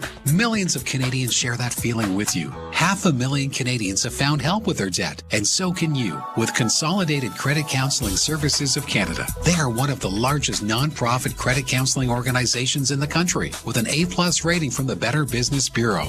They can help you consolidate your bills into one affordable payment, minimize your interest rates, and get you out of debt fast. No matter how much you owe, you don't need to do this alone. To get help, call 1-800-288-4991. That's 1-800-288-4991. Let Consolidated Credit get you back to a debt-free life. Call 1-800-288-4991. Call toll-free today for a free consultation. 1-800-288-4991. Ontario license number 4705786. Hey, it's Brian Hayes, and I've got to tell you why Planet Fitness works for me, and I know it will work for you. First and foremost, it's safe, clean, and a breeze to get in and out of because I use the Planet Fitness mobile app. And with most gyms being open 24/7 and the crowd meter feature on the app, I can work out on my schedule, not the gym schedule. So sign up today at planetfitness.ca or pop into any of the dozens of locations throughout the GTA and get back in the gym at Planet Fitness. Leafs 3 and the Penguins 3. And the assist by Marner pushes him ahead of George Armstrong into fifth spot alone with 714 points. Matthews with another good scoring chance, and then the shot was just a rocket that beat Blomqvist. Shot from the point, blockered away by Blomqvist. Leafs into the forecheck. The puck comes to the near wing. Nye's trying to get there, but couldn't, and it's pushed to center ice by Pittsburgh. Raquel will launch it high into the far corner for Brian Rust. Crosby out there with them, and it is Timmins trying the other side to get it back of the net for Benoit. Benoit banks it on the near boards to center. Upended there was Nye's, no call. The Leafs have been penalized twice, and both times it was Max Domi in the first period, and the Penguins took advantage on one of them. Shot from the point is knocked away there by Joseph Woll. Played out at center ice by Toronto on down into Pittsburgh territory. That forces defenseman Matt Grzelcyk back into his own zone. Grzelcyk comes up on the left wing. Got a return pass to center and now shoots it into the Toronto zone. Down on the far boards, Timmins pumping it around the wall. It'll find Marner. Marner got it ahead and over the line now for Pontus Holmberg. And, boy, no sooner said than done. I got to be better at this. I just mentioned the penalties, and all of a sudden now the Leafs are going to the power play. And I thought they missed it a second before. Holmberg, I thought, was hooked. They let it go, and then when he cut to the net, he got tripped up a little bit, and I believe Graves is the Penguin that's going to go. This was a nice swing around the right wing boards. Mitch Marner got it to Holmberg in the middle of the ice. And to me, it was the second time he was taken down that he got the call. He had John Tavares going to the far post, trying to get it to him, but the Leafs power play kicks in. Letang will go to the penalty box. The power play brought to you by your Ontario Subaru dealers. Enjoy winter. Well, not anymore. To the fullest and symmetrical full-time all-wheel drive. Visit your local Subaru dealer to book a test drive today. Guess I should have bought a snowmobile this year. Could have got a lot of use out of it. And the Penguins off a face-off win send it out and down the ice. Wall will leave it back of the goal. Marner starts out with it. To the blue line. Dropping it back now for Nylander. With Matthews, the pass in on the right side for Tavares. Tavares spins it back to the blue line. Marner on the wing to Tavares. Shot off a leg, went wide. Leafs with 6 forwards on the ice. Played around the boards by Nyes. Back into the corner on the near half wall for Tavares. Back it goes to Willie. Near side Matthews. Oh, and he got a lot on that one, but Blomqvist was able to get across and took it off the chest. Marner to Matthews in front of the goal. Backhand try! Set over top of the goal by Tavares. Leafs with good pressure here. Back to the blue line, Nylander. Holds to Marner. Marner looks back, gives it to Willie. Working into the slot area. Shot struck the back of the leg of Tavares, and the Penguins are able to get clear of it back into the Toronto zone. Marner coming back at center. He's going to shoot it in this time. Blomqvist couldn't slow it up, but back of the net it goes. Shea having difficulties, knocked off stride there, and gets it out on the boards as he regained his skates to get it down the ice. 36 seconds left in the power play. Some good action for the Maple Leafs number 1 unit, but no end result. Domi starts out now with the second unit. to center ice with a pass in on the right side. Oliver Ekman-Larsson backhanding it along the boards, trying to keep it in, but too many traffic, a bit of a traffic jam at the line, and the Penguins get it down the ice. 15 seconds now left in the power play. Back at center ice to the near side. Ekman-Larsson rings the boards to the far side. Penguins grab it there and send it out and down the ice, and that will do it.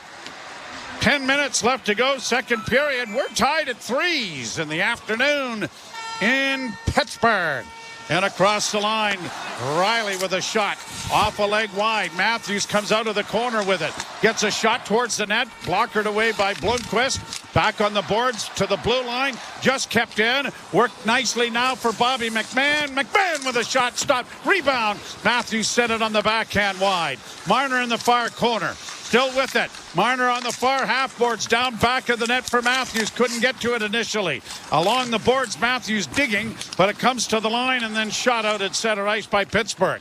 Quickly back in goes the Leafs.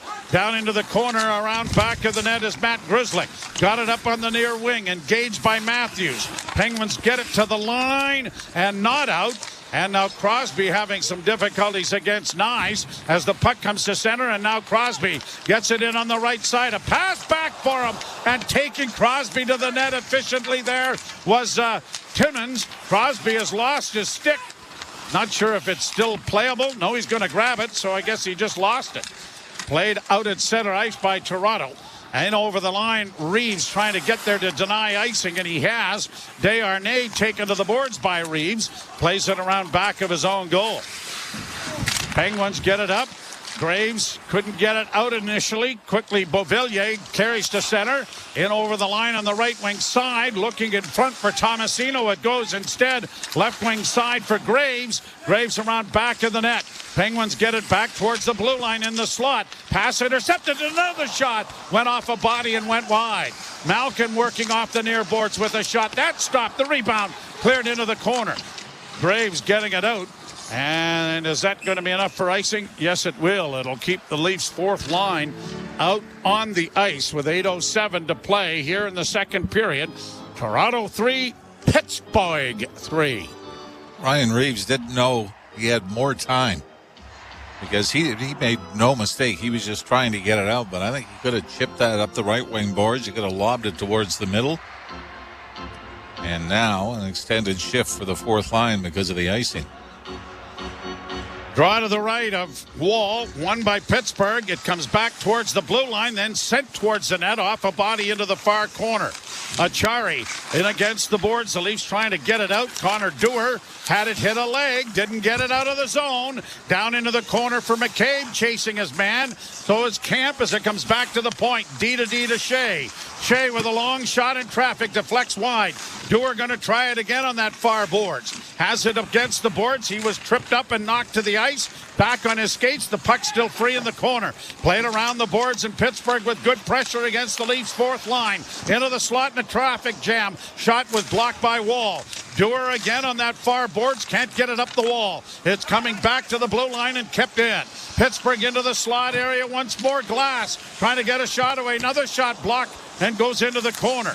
Myers can't get it. A centering feed was blocked, and McCabe with a little bit of time now turns back to play it behind the net and is going to get a bit of a break here that the Penguins are changing, but now Myers in need of a change himself gets it to center, and the Leafs will get it in over the line. Pontus Holmberg will get it deep to allow the rest of the troops to get refreshed. Beauvillier playing it back of the goal. Nylander into the forecheck, almost stole it. It'll be played up on the wing, and Pittsburgh gets it out. Grzelcyk will shoot it in and around the boards to the far side for Malkin. Malkin back of the net, had his pass intercepted by Tavares. Tavares to Nylander. Nylander can't get it out past the defense. Beauvillier kept it in, but now the Leafs pry it out at center, and it's back right at the blue line. They battle for it. Finally, Beauvillier gets it in over the line. Riley took his man into the corner. Trying to work out with it was Tomasino, but the Leafs get it out at center ice. Nylander in a battle there. Can't get it into the zone. Intercepted by Toronto, and Nylander now shoots it down into the Pittsburgh end and then peels to the bench with 6:04 to play in the second period. Leafs 3 and the Penguins 3. Shot by Pittsburgh's Grizzlick into the Toronto end. Grabbed off by Robertson. His pass partially blocked. Cleared back in behind the net. Trying to come out from behind the goal was Brian Rust, a centering pass, and that was wired wide of the goal by Danton Heinen. Back to the blue line. Pittsburgh with a long shot wide of the goal. Domi is able to chip it and get it out. Robertson gets it the rest of the way down into Pittsburgh territory. Couple of good shifts for the Penguins, though. And then a couple of the Penguins collide. Puck goes free into the near corner. Leafs trying to turn the tables here to get some forecheck going. Myers against the boards, and it is poked out at center ice and down into Toronto territory. Robertson is first back to it. He'll look up ice and now head to the bench as the puck goes back to McCabe, who finds Myers. Myers off the boards for Nyes. Nyes doesn't get it in deep. Myers will regroup it to the left wing side. Shot by McCabe into the zone. Nyes in against the boards, freed it up for Matthews. Matthews back to Nyes. Nyes to the point. Shot. Stick explodes from Myers. The Leafs are fortunate to keep it in. And Myers to the bench to get someone with a stick that's working out onto the ice. Penguins get it back in, and a pass goes off a skate to the far wing, and Domi will get it out at center. Myers, or at least Nyes, couldn't get it into the zone. Penguins with a close play on an offside, get it in over the line, and now driving the net and score! Rust just and may or may not be offside on this, but it was a close play at the blue line, but is able to break around the defense and score to restore a one-goal lead for Pittsburgh. Matthew Nyes couldn't get it into the Pittsburgh zone from the left wing boards.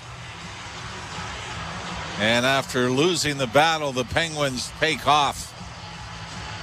John Tavares threw it up the boards to Nyes. And then they were unable to hook up between Nyes and John Tavares. And you're right, was Rust offside when the Penguins brought the puck into the zone? It was Crosby who had the puck, and Rust was extending his leg to try and stay onside. Well, there's our answer. There's our answer. There's no look at it whatsoever. So the Leafs video crew had a quick look at that, and there was no question about it, apparently. And as the Penguins have it in their own zone. Up on the left wing, Lizotte works in. Lizotte with a shot. That went wide. And the Leafs are able to break it out with Pontus Holmberg coming to center.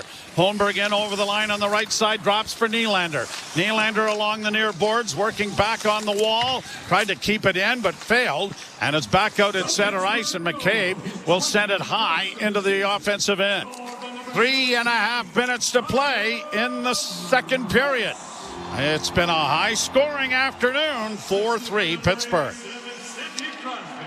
Played ahead by the Leafs and over the line. Here's McMahon trying to pry it out in front. He was knocked down back of the goal, and the Penguins will get it out at center. Desharnais will shoot it down into the Toronto end.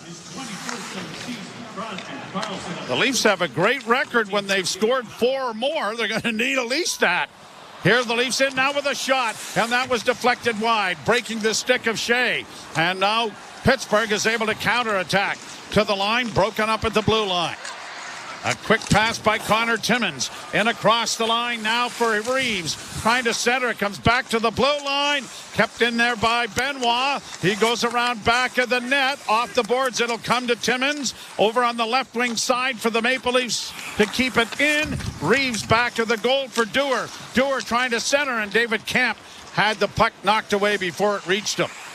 Penguins play it back down into Toronto territory. Ball out of the cage, will give it off to his defense, and Benoit plays it on the wing, and a long lead pass has gone astray, and an icing call with 2:16 left in the period coming back into the Toronto zone. The teams have traded goals in the second period, but Pittsburgh still owns the lead. Shots on goal 9-8 here in the second, and they do have the goal by Matthews, but Blomqvist, I mean, neither goaltender has really come up with a great save tonight or this afternoon, have they? And it's not saying that goaltending has been horrible, but when you look at the performance of Anthony Stolarz the other night, I think you could say that was a game where there were a lot of spectacular stuff. Yeah. Crosby with the assist, 1,050 assists in his career, one more than the great Gordie Howe. Penguins back in their own zone. Minute 56 to go in the period. Brought to center ice by Brian Rust and sent into the Toronto end. Rattled around the boards by Riley. Played ahead and brought out by Marner. Chipped in on the left wing and Marner hustling after it against Carlson. Marner centers the pass. It went off the skate of Matthews into the near corner. Matthews stands up and gets away from Raquel. Tried to center and the shot by Marner went off a skate and caroms to center ice. Minute and a half left in the period. Myers shoots it right back in again. It bounced to the side of the goal, and Matthews is onto it quickly, playing it back along for Marner. Near half boards, back into the slot area for Oliver Ekman-Larsson. Can't send it to the net. Got it back of the goal for Marner. Marner and Pontus Holmberg trying to come away with it now. Holmberg in the corner, couldn't find it.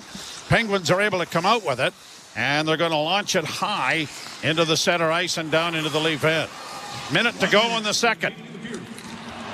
Lead pass, Leafs with a breakaway chance, scores! Tavares ties the game at 4s with less than a minute to go, and we are deadlocked 4-4 in a shootout in Pittsburgh. Oh, was that Jake McCabe with the long pass out of the Leafs zone as the Penguin defense get caught napping? Puck goes deep into the Leafs zone. Jake McCabe. I mean, this is almost, Joe, from right in front of Joseph Woll. He looks up ice and fires it through the seam, through the middle of the ice, onto the stick of Tavares, who walks in and just snaps this blocker side to tie the game at 4. But boy, what a play by Jake McCabe. And if you're Mike Sullivan, you're not thrilled giving up that goal in the final minute of a period. Here the Penguins work it in on the left wing. Lizotte taken wide by Pontus Holmberg, and he had a pretty good latch onto him, but no call. Penguins trying to keep it in with a half minute to go in the period. Up against the boards, puck comes free, still into the skates. Leafs just need to get it elevated, and they do, getting it out into Pittsburgh territory. John Tavares with his 23rd of the season. And Jake McCabe with a bullet pass from right in the goal crease area in the Toronto zone. Played down into the Leaf end. Round on the boards to the near side. Pushed out at center. Down the ice it goes. And with 5.7 seconds left, there'll be an icing call against Toronto. Well, Tavares did not have a point against the New York Rangers a couple of nights ago, but since coming back from his injury, Joe, where he missed 6 straight games, he does have 7 points in the 8 games since coming back. 19:04, the time of Tavares' 23rd goal. And the Penguins win the faceoff. They lose the puck. 2 seconds left. A breakaway chance and a goal. Scores! Oh, this will be interesting. Nice scores, but was there time left in the clock? Oh my, this is going to be as close as damn is to swearing on this one. Well, judging by Mike Sullivan's reaction, he's left the Penguin bench and gone to the room. But Matthew Nyes picks off a D-to-D pass and lets this go from rather long range, high in the slot. I mean, he's all alone. But we haven't seen the replay with the clock. But it's before the green light comes on to end the period. Boy, it looks like by a 10th of a second. Oh, yes. Yes, there's a 10th of a second left on the clock when it goes into the net. This is going to count. I have never seen anything like this. Never. A face-off in the offensive zone with 5 seconds left and a breakaway goal at the other end by Matthew Nyes. And they have to face it off with a 1/10 of a second. Yeah, and unbelievable. Mike Sullivan, obviously, you give up 2 goals like that late in a period to watch a 1-goal lead disappear. You've got to be pretty sour at the way the team had played defensively. And that was Erik Karlsson, Joe, that tried to go D to D. And then I think they just thought, hey, the period's over. And Matthew Nyes had the free lane. But you see it from the overhead. The puck crosses the line just as a tenth of a second is ticking to 0.0. How do you put that down on your score sheet? 1959.9. Oh, there's a point. Oh, yeah. 0.09. I think it's always good to have a point. I got a point for you. Yeah. I got a couple for you. So the Maple Leafs have crawled back into the lead on a magical goal by Matthew Nyes, his 23rd. Never seen anything quite like it. With 1/10 of a second left on the clock, a breakaway by Nyes, and the Leafs lead 5-4. Lots to chat about. Jim Taddy and Anthony Stewart. You're listening to Molson Leaf Hockey on TSN 1050 and the Maple Leafs Radio Network. Hear every note of U2's epic journey from their post-punk roots in the streets of Dublin to groundbreaking live experiences around the globe. Plus, exclusive commentary from rock's most dynamic band. U2 doesn't have a genre because it's in that discovering of new territory that we come alive. U2X Radio, Channel 32, and at home with the SiriusXM app on your phone, computer, Alexa, TV, or other internet-connected devices. Hockey 24/7 on Sirius XM NHL Network Radio. Playing in the Four Nations face-off for Team USA, Connor Hellebuck. How do you feel about getting a chance to play for USA? The type of hockey it's going to be fun. There's going to be some high-pressure games. You're going to be putting your country's jersey on. You're representing your country. I think we're going to have a great fan base around us, and I'm really looking forward to what it brings. Sirius XM NHL Network Radio. Sirius XM 91. And on your schedule with the Sirius XM app. From in the crease to in the locker room. Four Nations Team Canada face-off associate GM Jim Nill. You as a manager view goaltending going into the tournament in February. We're talking about two of the guys that won Stanley Cups and play in those type of pressure games. That's a pretty good resume to have. So we're pretty confident with it and pretty confident with the team that we're going to have playing in front of them. Sirius XM NHL Network Radio. Sirius XM 91. And on your schedule with the Sirius XM app. The best hockey lives here. Barnes gets it back. Stick handles to the backhand. Moves in front. Score! NHL play-by-play on Sirius XM.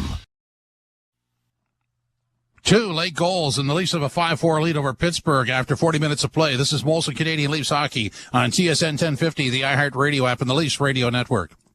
From the biggest stadiums to the coziest holes in the wall. From house parties to porch hangs. To pride celebrations. From your favorite fuzz shop to your local Indian spot.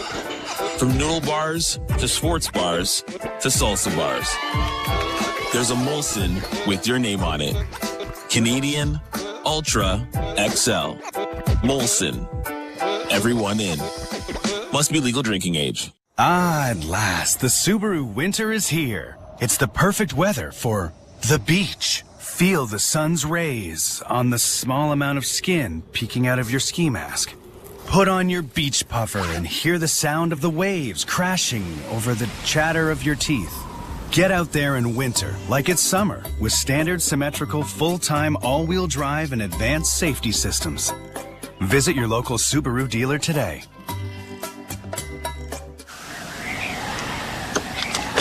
Deep breath, piano pickup, hockey drop-off. Ooh, did you remember the Farm Boy cupcakes for afterwards? And dinner. We got this. Voila delivered our groceries this morning. Cupcakes are in the back seat. Got 'em. And I got some ready-made pulled pork and Longo's fresh buns for dinner. Ooh. Plus, some compliments hot chocolate. A little reward for surviving tonight. You're on a roll, honey. Voila delivers fresh groceries from Sobeys, Farm Boy, and Longo's at the same prices in-store with no hidden fees. Voila, your groceries delivered just like that. 2 breakaways and 2 goals. Tavares and Nyes in the final minute of play in the second period. We'll be back to analyze next. This is Molson Canadian Leafs Hockey on TSN 1050, the iHeart Radio app, and the Leafs Radio Network. Baseball season's almost here, and MLB Network Radio will get you ready for opening day with a tour of spring training. Hear team previews of all 30 teams as our experts talk with players, managers, and executives shaping the 2025 season. How does your team look? Our team will break it all down. MLB Network Radio's tour of spring training going on now on Sirius XM Channel 89 and the Sirius XM app. NHL Morning Skate. I think general managers must sit back in their chairs, Gord, and they must say, okay, if we make a coaching change here, chances are that at least for 10 games, we're more than competitive, and we're probably going to win much more than we lose. Coaches are probably yelling an expletive, right? About, whatever, how that particular trend is going. So you're right. So far, it's like perfect. NHL Morning Skate with Scott Laughlin and Gord Stella. Weekdays 7 a.m. Eastern on NHL Network Radio, Sirius XM 91, and the Sirius XM app. Hockey 24/7 on Sirius XM NHL Network Radio. Playing in the Four Nations face-off for Team USA. Connor Hellebuck. How do you feel about getting a chance to play for USA? The type of hockey it's going to be fun. There's going to be some high-pressure games. You're going to be putting your country's jersey on. You're representing your country. I think we're going to have a great fan base around us, and I'm really looking forward to what it brings. Sirius XM NHL Network Radio, Sirius XM 91, and on your schedule with the Sirius XM app. The big names are on NHL Network Radio. Avalanche general manager Chris McFarland. What went in to maybe change that duo in goal? With the work of our scout, Wedgwood's experience, he was a veteran guy. He's been through the grind. We were very bullish on McKenzie, and when the opportunity came to add him, we just felt it was the right move for us, long term. Sirius XM NHL Network Radio, Sirius XM 91, and the Sirius XM app. The big names are on NHL Network Radio. Devils head coach Sheldon Keefe, you decided to jump right back into it. New Jersey Devils reached out really within an hour or so of the news coming out of me being let go. And the more I got to know Tom and his vision for the team and seeing the situation, it was a tremendous opportunity that I couldn't let pass by. Sirius XM NHL Network Radio, Sirius XM 91, and the Sirius XM app. Feel the excitement of the UEFA Champions League knockout stage on Sirius XM FC. Europe's best clubs. What a start for Inter! And Barca are level. For hanging out with us on another Toronto Maple Leafs hockey game. This is where it started here on Toronto Sports Insider. Live the Maple Leafs. That's what we do every single game live. We appreciate you being here. The Champions League Please knockout take a stage, minute where to hit legends that are like made button down on below. Sirius XM FC, channel 157 in the car, and the Sirius XM app. From in the crease to in the locker room. Four Nations Team Canada face-off associate GM Jim Nill. You as a manager view goaltending going into the tournament in February. We're talking about two of the guys that won Stanley Cups and play in those type of pressure games. That's a pretty good resume to have. So we're pretty confident with it and pretty confident with the team that we're going to have playing in front of them. Sirius XM NHL Network Radio, Sirius XM 91, and on your schedule with the Sirius XM app.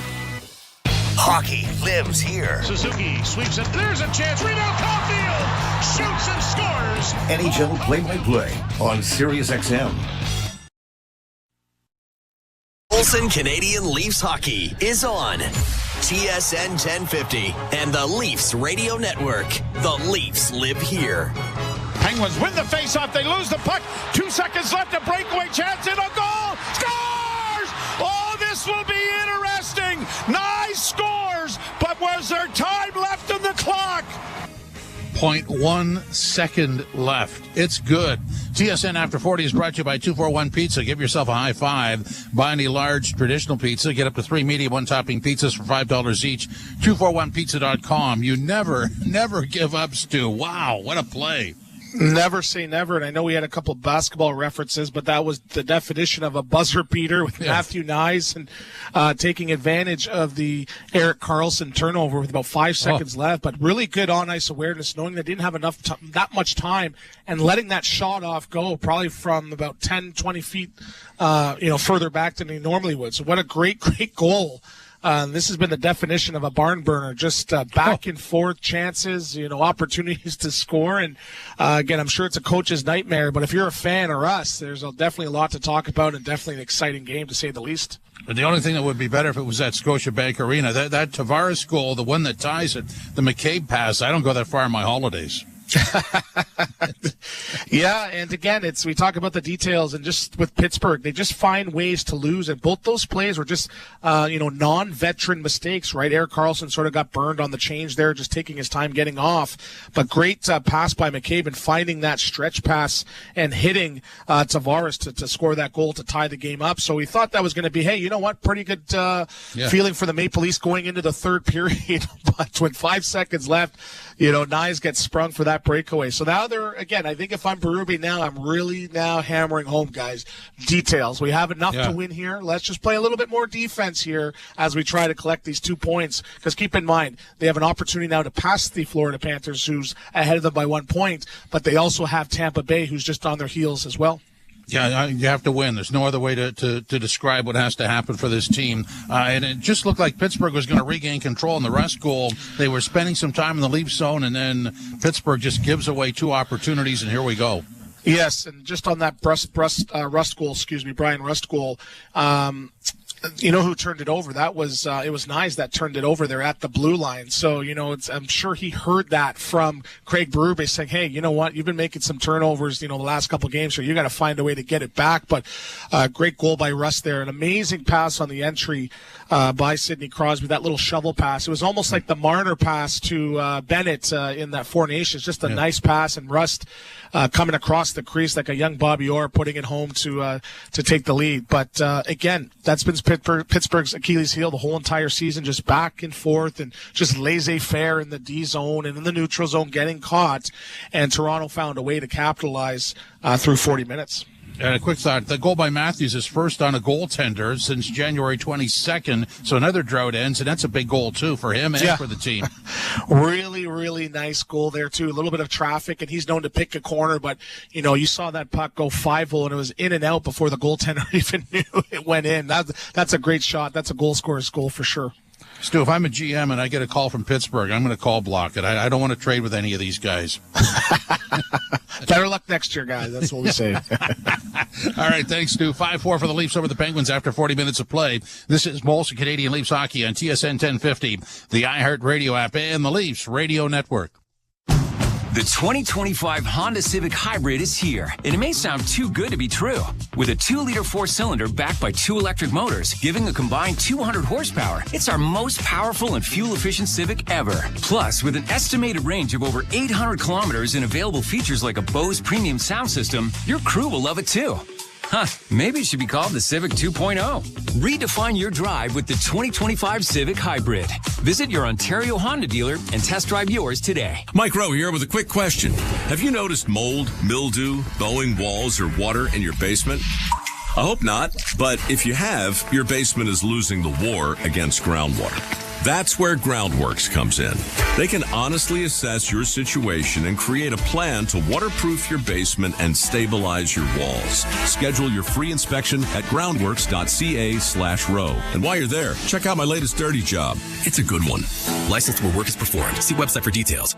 And we're back. I gotta say, what a thrill. Couldn't agree more, Jeff. My blood is pumping. Canadian Blood Services needs 450 new donors every day to keep Canada's lifeline strong. And in the final quarter of the day, we have 55 left to... What's that? Is that a new donor? It's a new donor. We're at 396. Only 54 left to go. This is the 450 challenge. Let's get Canada's blood pumping.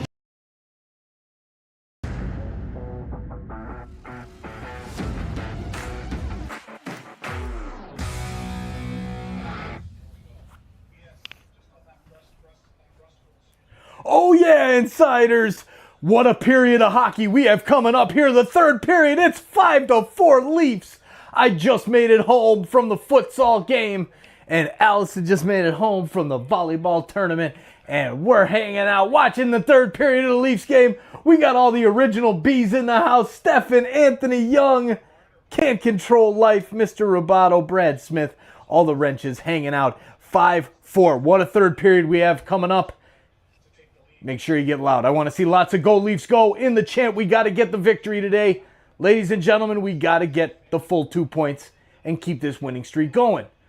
We're supposed to beat the Penguins. Now let's go do it. I think we're going to get a couple extra goals at the end via the empty net. I think it's going to be an 8-6 final. Got to go with the over today. We'll see you back in the chat. Cheers.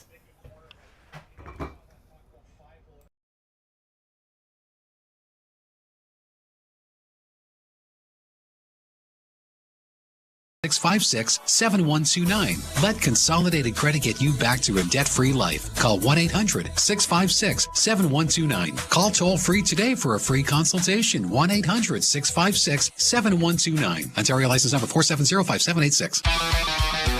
The out-of-town scoreboard is brought to you by Maple Toyota. You don't have to go out of town for a great new Tundra RAV4 gas or hybrid. Maple Toyota has them in stock and ready to deliver. Visit mapletoyota.com. So this is the lone afternoon game in progress. Later on, about 3:30, it'll be the Bruins in Minnesota against the Wild. At 5, Calgary and Carolina against the Canes. At 6, St. Louis visiting the Dallas Stars. At 7, Predators at Madison Square Garden in New York City against the Rangers. And at 8 o'clock, the Devils in Vegas against the Golden Knights. In our game, 5-4 for the Leafs over the Penguins after 40 minutes of play. Getting there was all the fun. 19:04, the second period, Tavares on a breakaway. 19:59.9 Nyes on a breakaway. That's why it's 5-4 for the Leafs over the Penguins after 40 minutes of play. Oh, yes, Guy, fasten your seatbelt. Is the tray in the upright position? Because the third period is next. And Molson Canadian Leafs hockey on TSN 1050, the iHeartRadio app, and the Leafs Radio Network. There's never a wrong time to escape to Radio Margaritaville, a channel with songs to put the lime in your coconut and transport you to an island state of mind. With unforgettable Jimmy Buffett music, beach anthems, and concert encores. Radio Margaritaville. Channel 24 and at home with the SiriusXM app on your phone, computer, Alexa, TV, or other internet-connected devices. NHL Morning Skate. I think general managers must sit back in their chairs, Gord, and they must say, okay, if we make a coaching change here, chances are that at least for 10 games, we're more than competitive, and we're probably going to win much more than we lose. Coaches are probably yelling an expletive, right? About, whatever, how that particular trend is going. So you're right. So far, it's like perfect. NHL Morning Skate with Scott Laughlin and Gord.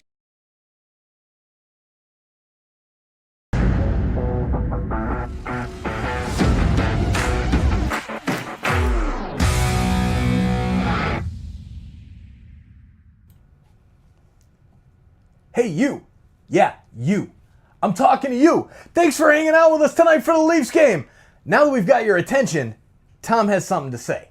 Make sure to hit that subscribe button and turn on the bell for some notifications for all the streams that we have on TSI.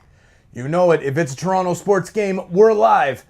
The Maple Leafs, the Raptors, the Argos, TFC, Blue Jays all summer long. Thank you so much for becoming an insider and hitting that subscribe button. Now let's get back to the hockey. Go Leafs, go! There's the line and walks in, put it between his legs, shoots and scores! NHL play-by-play on SiriusXM. The world's most thrilling league is now in the palm of your hand. Hear every English Premier League match all season long on the SiriusXM app. Just search for your favorite team. The best hockey lives here. Burns gets it back, stick handles to the backhand, moves in front, score! NHL play-by-play on SiriusXM. Well, just another afternoon at the office. The Maple Leafs will take a 5-4 lead into the third period thanks to breakaway goals scored 55 and 9/10 seconds apart by John Tavares and Matthew Nyes. Leafs to the right and the Penguins to the left, and they get in a goal and score! The game is tied 10 seconds into the period, and it's 5-5.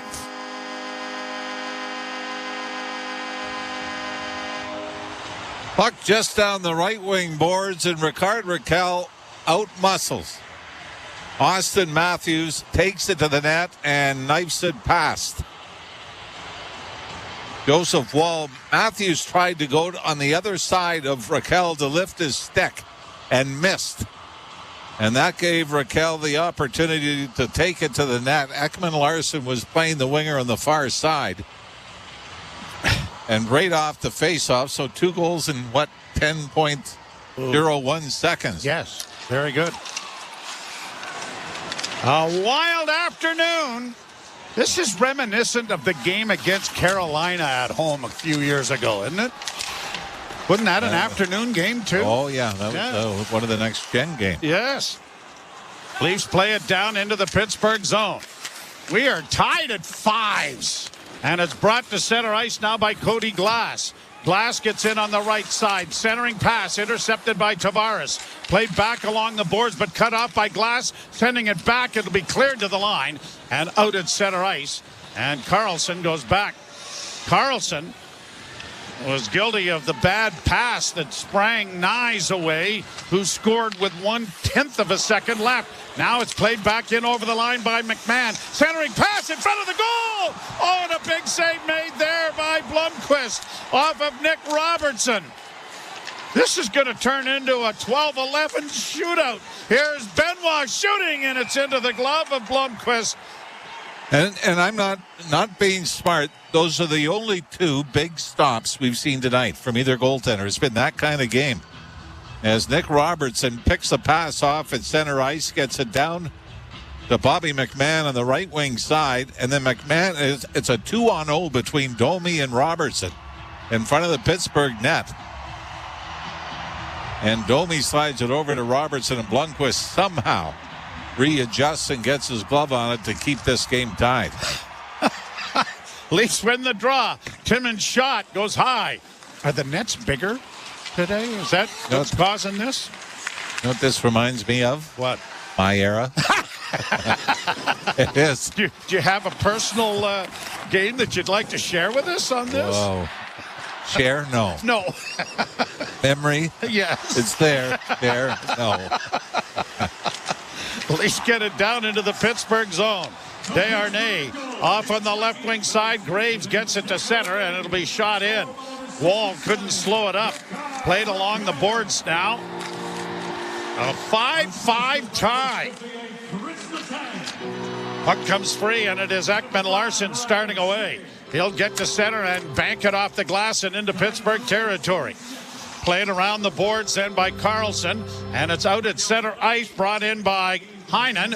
He's tied up on the boards by Ekman Larsson. Puck knocked off the wall and pushed out at center ice. Leafs can't come up with it. Pittsburgh is back in their own zone. Karlsson, right wing side, circles back. Penguins on the far side will get it out at center. Broken up by the Leafs. Unable to get it into the zone, though, was Nyes, and it's back down, rolling in on goals. Scooped aside by Wall. Played up on the boards by Riley. And Matthews got it freed up, and now a pass sent back by Nyes. Comes to the right wing side, and it'll be shot into Pittsburgh territory.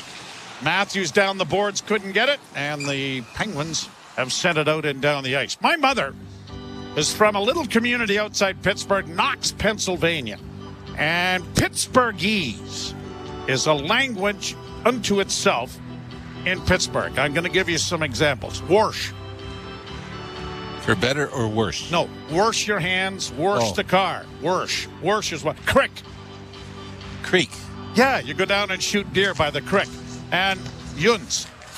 Young'uns? Yuns. No, you. Yuns. Yuns going to the show? Oh. Used to love going to Forbes Field in Pittsburgh to see my idol Willie Mays play against Roberto Clemente. When I was a youngster, my dad always managed to get his holidays around the San Francisco Giants schedule so we could go and see Willie at Forbes Field. Penguins back in their own zone, get it up on the left wing and into the zone. Going to the net was Achari, but he never got the pass. It's wedged up against the boards just inside the Leaf blue line. We'll let you know when it becomes unwedged.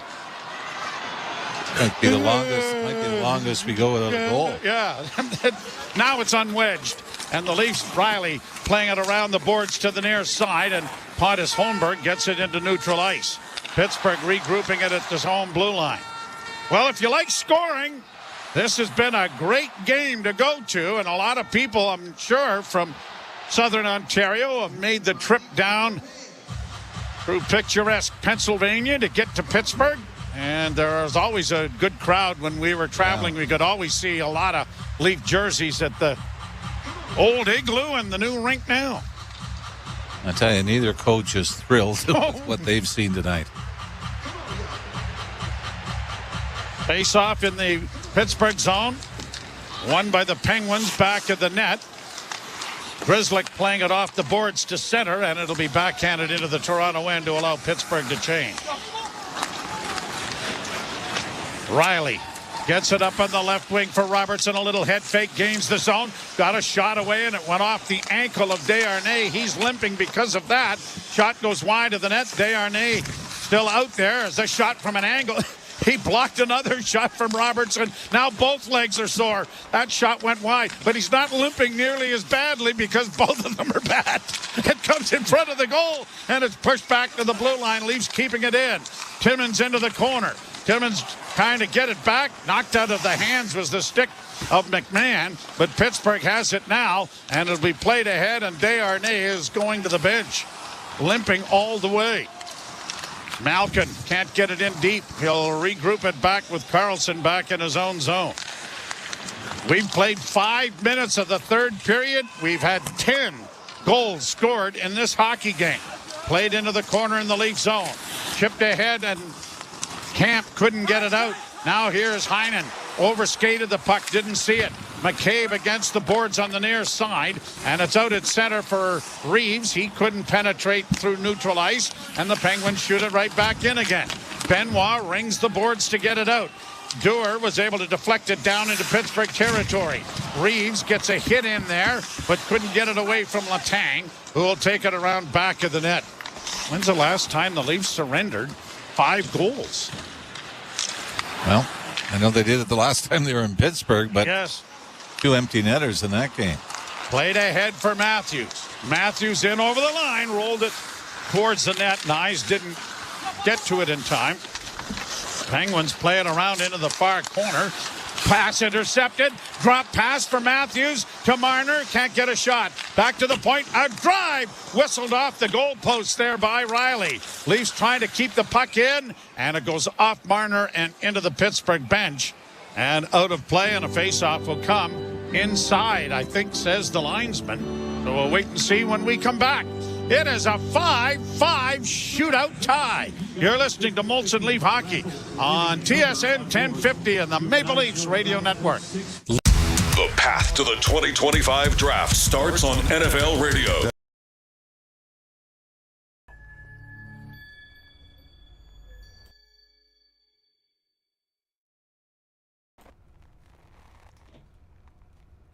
What's up, hockey fans? Thanks so much for hanging out with us tonight. Now is the time of the show for you to let us know where you are watching from in the chat. Speaking of which, where's Tom? Tom! I'm right here, Dad. Oh, good. And I also wonder where you are from, just like my father. So let us know in the chat what city and province in Canada, city and state in the United States, or all over the world, where you're watching from. And thank you for hanging out with us and participating in the chat. Now let's get back to the hockey. We'll see you in the chat. Go Leafs, go!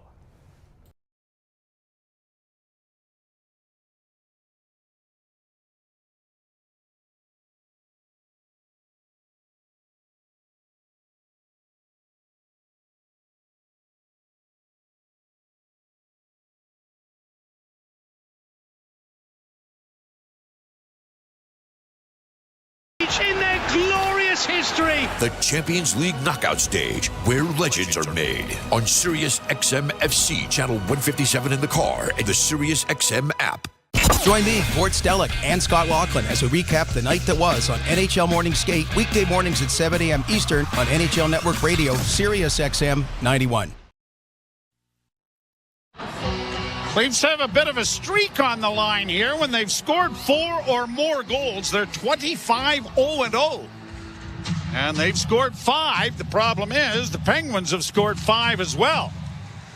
And the record when leading after 2, 26-0-0 is on the line.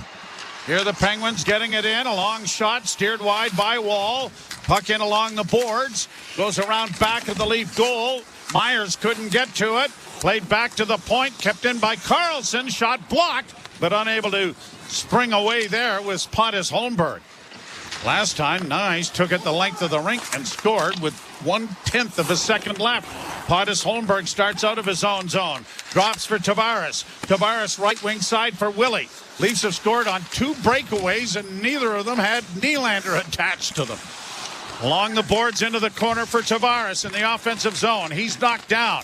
Leafs are owed a power play. They've been shorthanded twice and had one opportunity with the man advantage. Back of the net, it goes to Holmberg. Holmberg trying to leave it for Willie. Nylander clears it into the near corner. Penguins will get there first, and they'll get it out at center, and Cody Glass will send it down into the Toronto end. 12:45 to go. You know what's going to happen here, right? This game is going to go to a shootout, and it'll take 3 hours. Yeah. 32. All of a sudden, no one will be able to score. Leafs start out with Domi.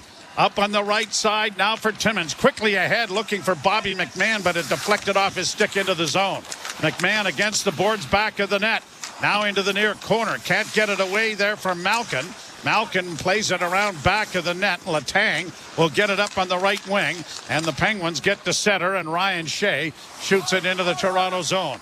Wall has it. Yeah. Oh, nice little pass. Got it ahead there for McMahon. Trying to get it ahead for Robertson, and it didn't work. Wise guy, eh? Yeah. Well, on our screen, I couldn't see if there was a defenseman there that he was passing it to, but it turned out to be the right play.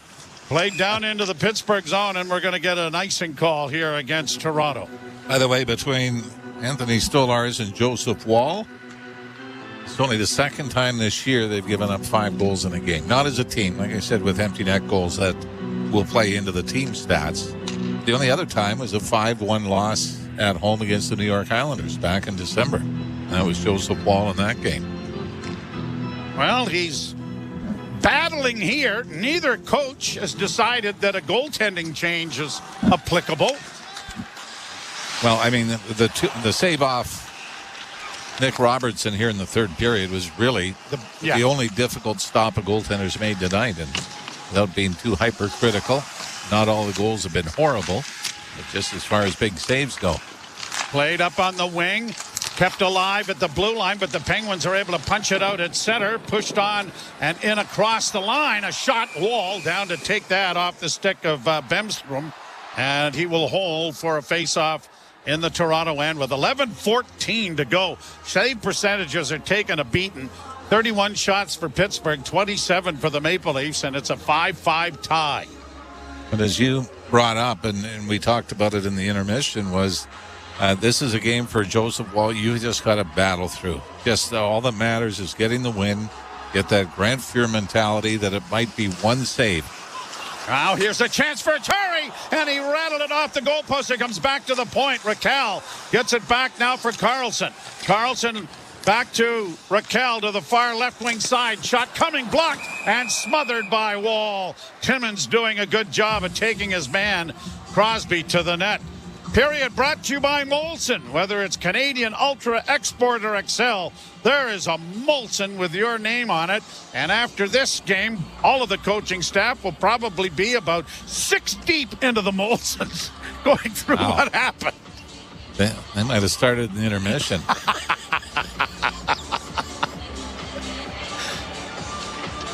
How come we didn't? You didn't? You got a cooler? Draw one by Toronto. Played around the boards by McCabe. Punched up on the wing there by Nyes. He didn't get it out initially, but now it does. Marner will chase after it, but it's taken by Grzelcyk back of the net. Marner wedges him to the far boards. The puck came free again. Carlson steps nicely out from behind the net, though, and carries to center.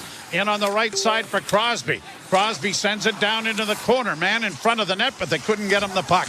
Leafs against the boards, play it off on the wing, and Ekman Larsson starts to center. He'll shoot it in. Leafs are changing on the go. We are 20 seconds away from the halfway point of the third period, and a 5-5 tie. Penguins on a delayed offside. The Leafs have to go back for the puck. Rattled off the boards by Riley to get it ahead for Tavares. Dropped back now to the Leaf defense. Played by Myers, high over top of the goal. Back into the corner it goes. Tavares is there first to get it back to the point. Morgan Riley sends it towards the net. It was high and wide. Nylander trying to play it to the side of the goal. It's going to be covered up by Joel Blomqvist, who will stop play and bring a face-off in the Pittsburgh zone. The Leafs 5, the Penguins 5, and you're listening to Molson Leaf Hockey on TSN 1050 and the Maple Leafs Radio Network. Do you have an invention idea but don't know what to do next? Call it.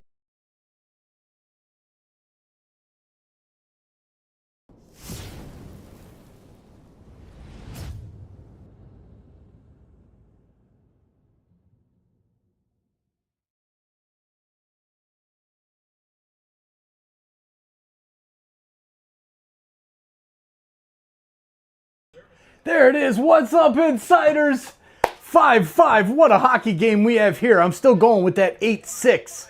It's going to happen. We're going to get a couple empty netters here. I have a feeling we're going to get the next one, make it 6-5.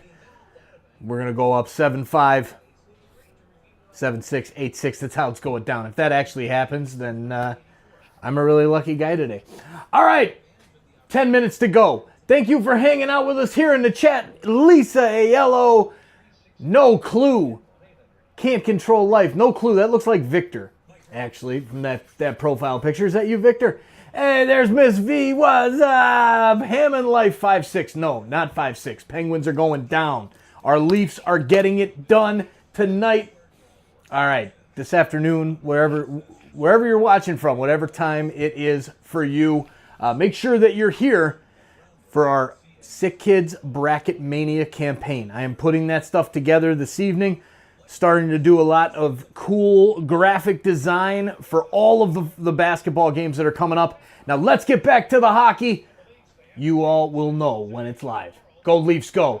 Big finish to the game. 7:30, 16 back-to-backs. I don't believe there's a team that has more. No, I think that is the most in the league. Now, this one's a little more friendly. The first one is an afternoon game. You travel, get home at a decent time, and then Leafs will host the San Jose Sharks tomorrow night.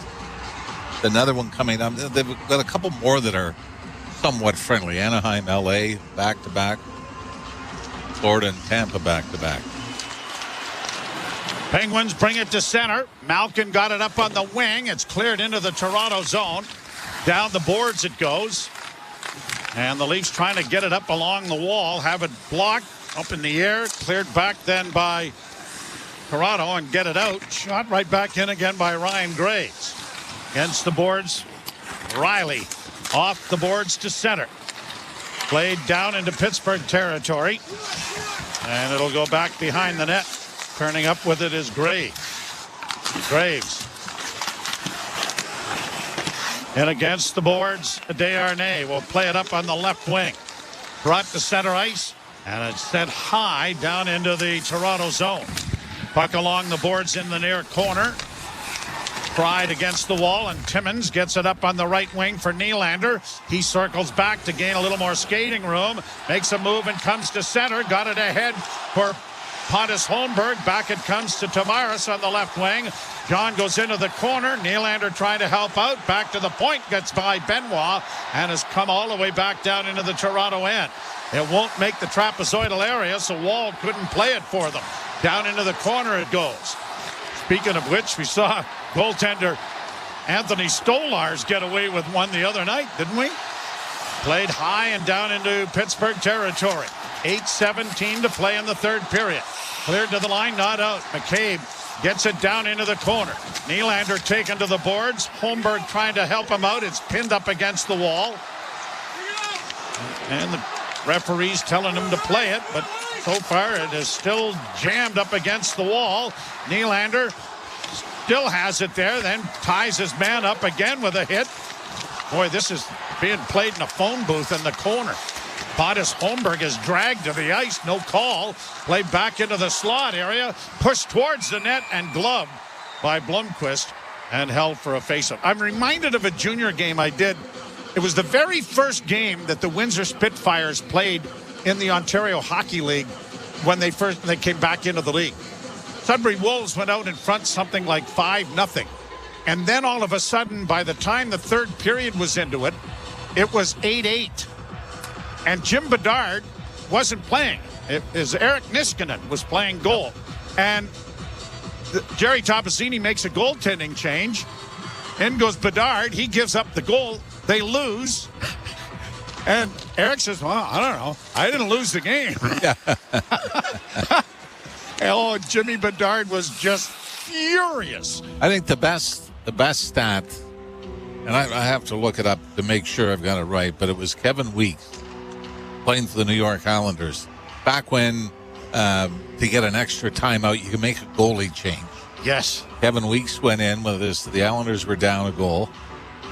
Went to the bench for the extra attacker, empty net goal. Other goalie goes back in, Islanders score. So the empty net goal becomes a game winner. Kevin Weeks loses the game, not giving up a goal. Or even a shot, facing a shot. But he was a goalie of record. Yeah. The empty net goal went in. The Leafs get it down into the offensive end. Marner on the far half board, circling back, still with it. Sends it front. And it was deflected back of the goal. Kept in at the point by Matthews. Sent towards the net. Gloved by Blomqvist. Boy, Matthew Nyes is looking up to the rafters there. I think Austin Matthews just threw that to the net with an eyes in front, looking for a redirection. And Nyes, I don't think, saw the puck coming. I think he was screened by Brian Rust. Yeah, he didn't make an effort to get the stick out there, did he? And he's kind of shaking his head as he goes to the bench.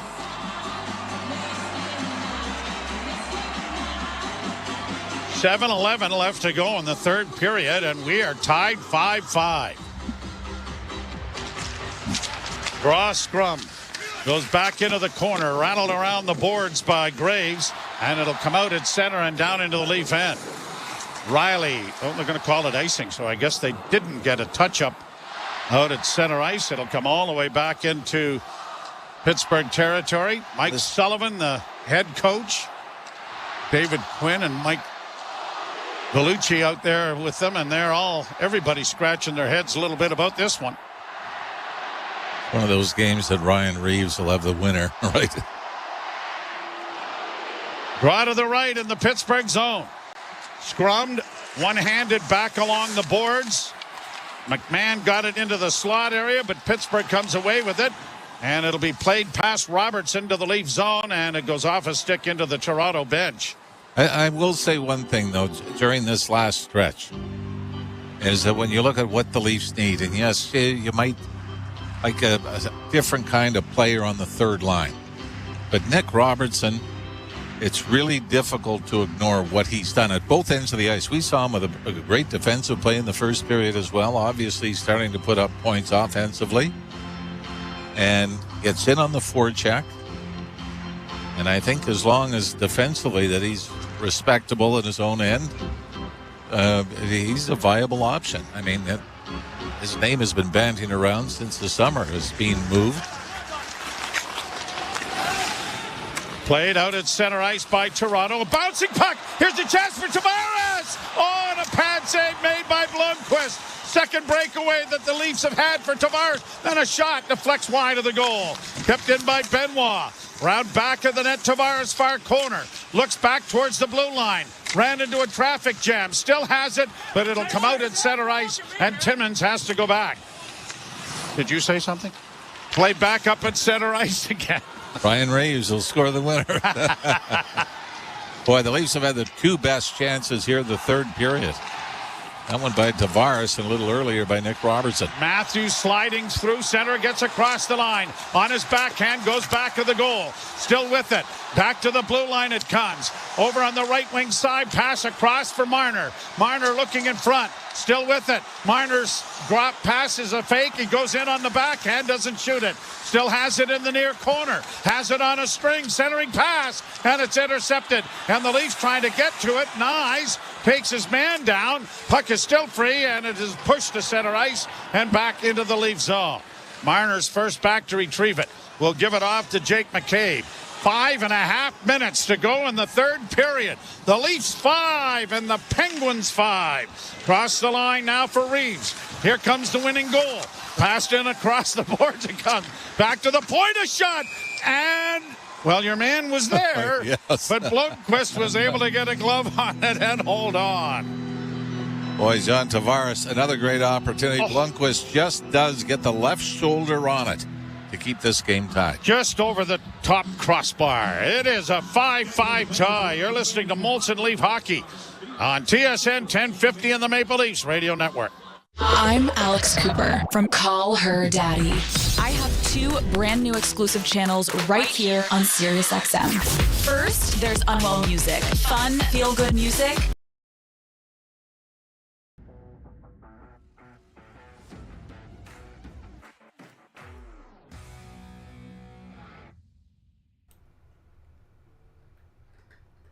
Go Leafs, go!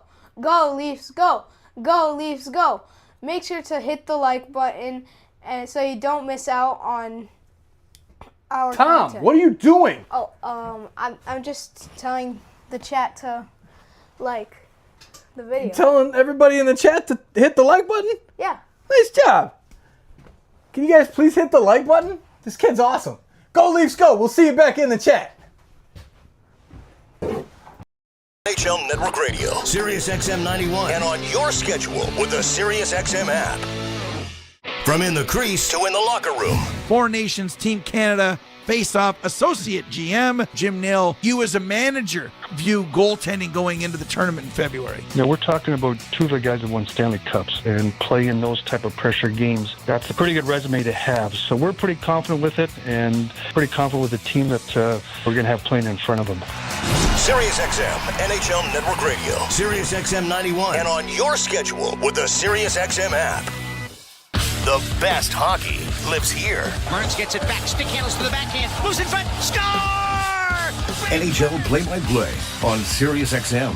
5-5 tie, and we mentioned about the minuses, plus minuses for the Pittsburgh Penguins.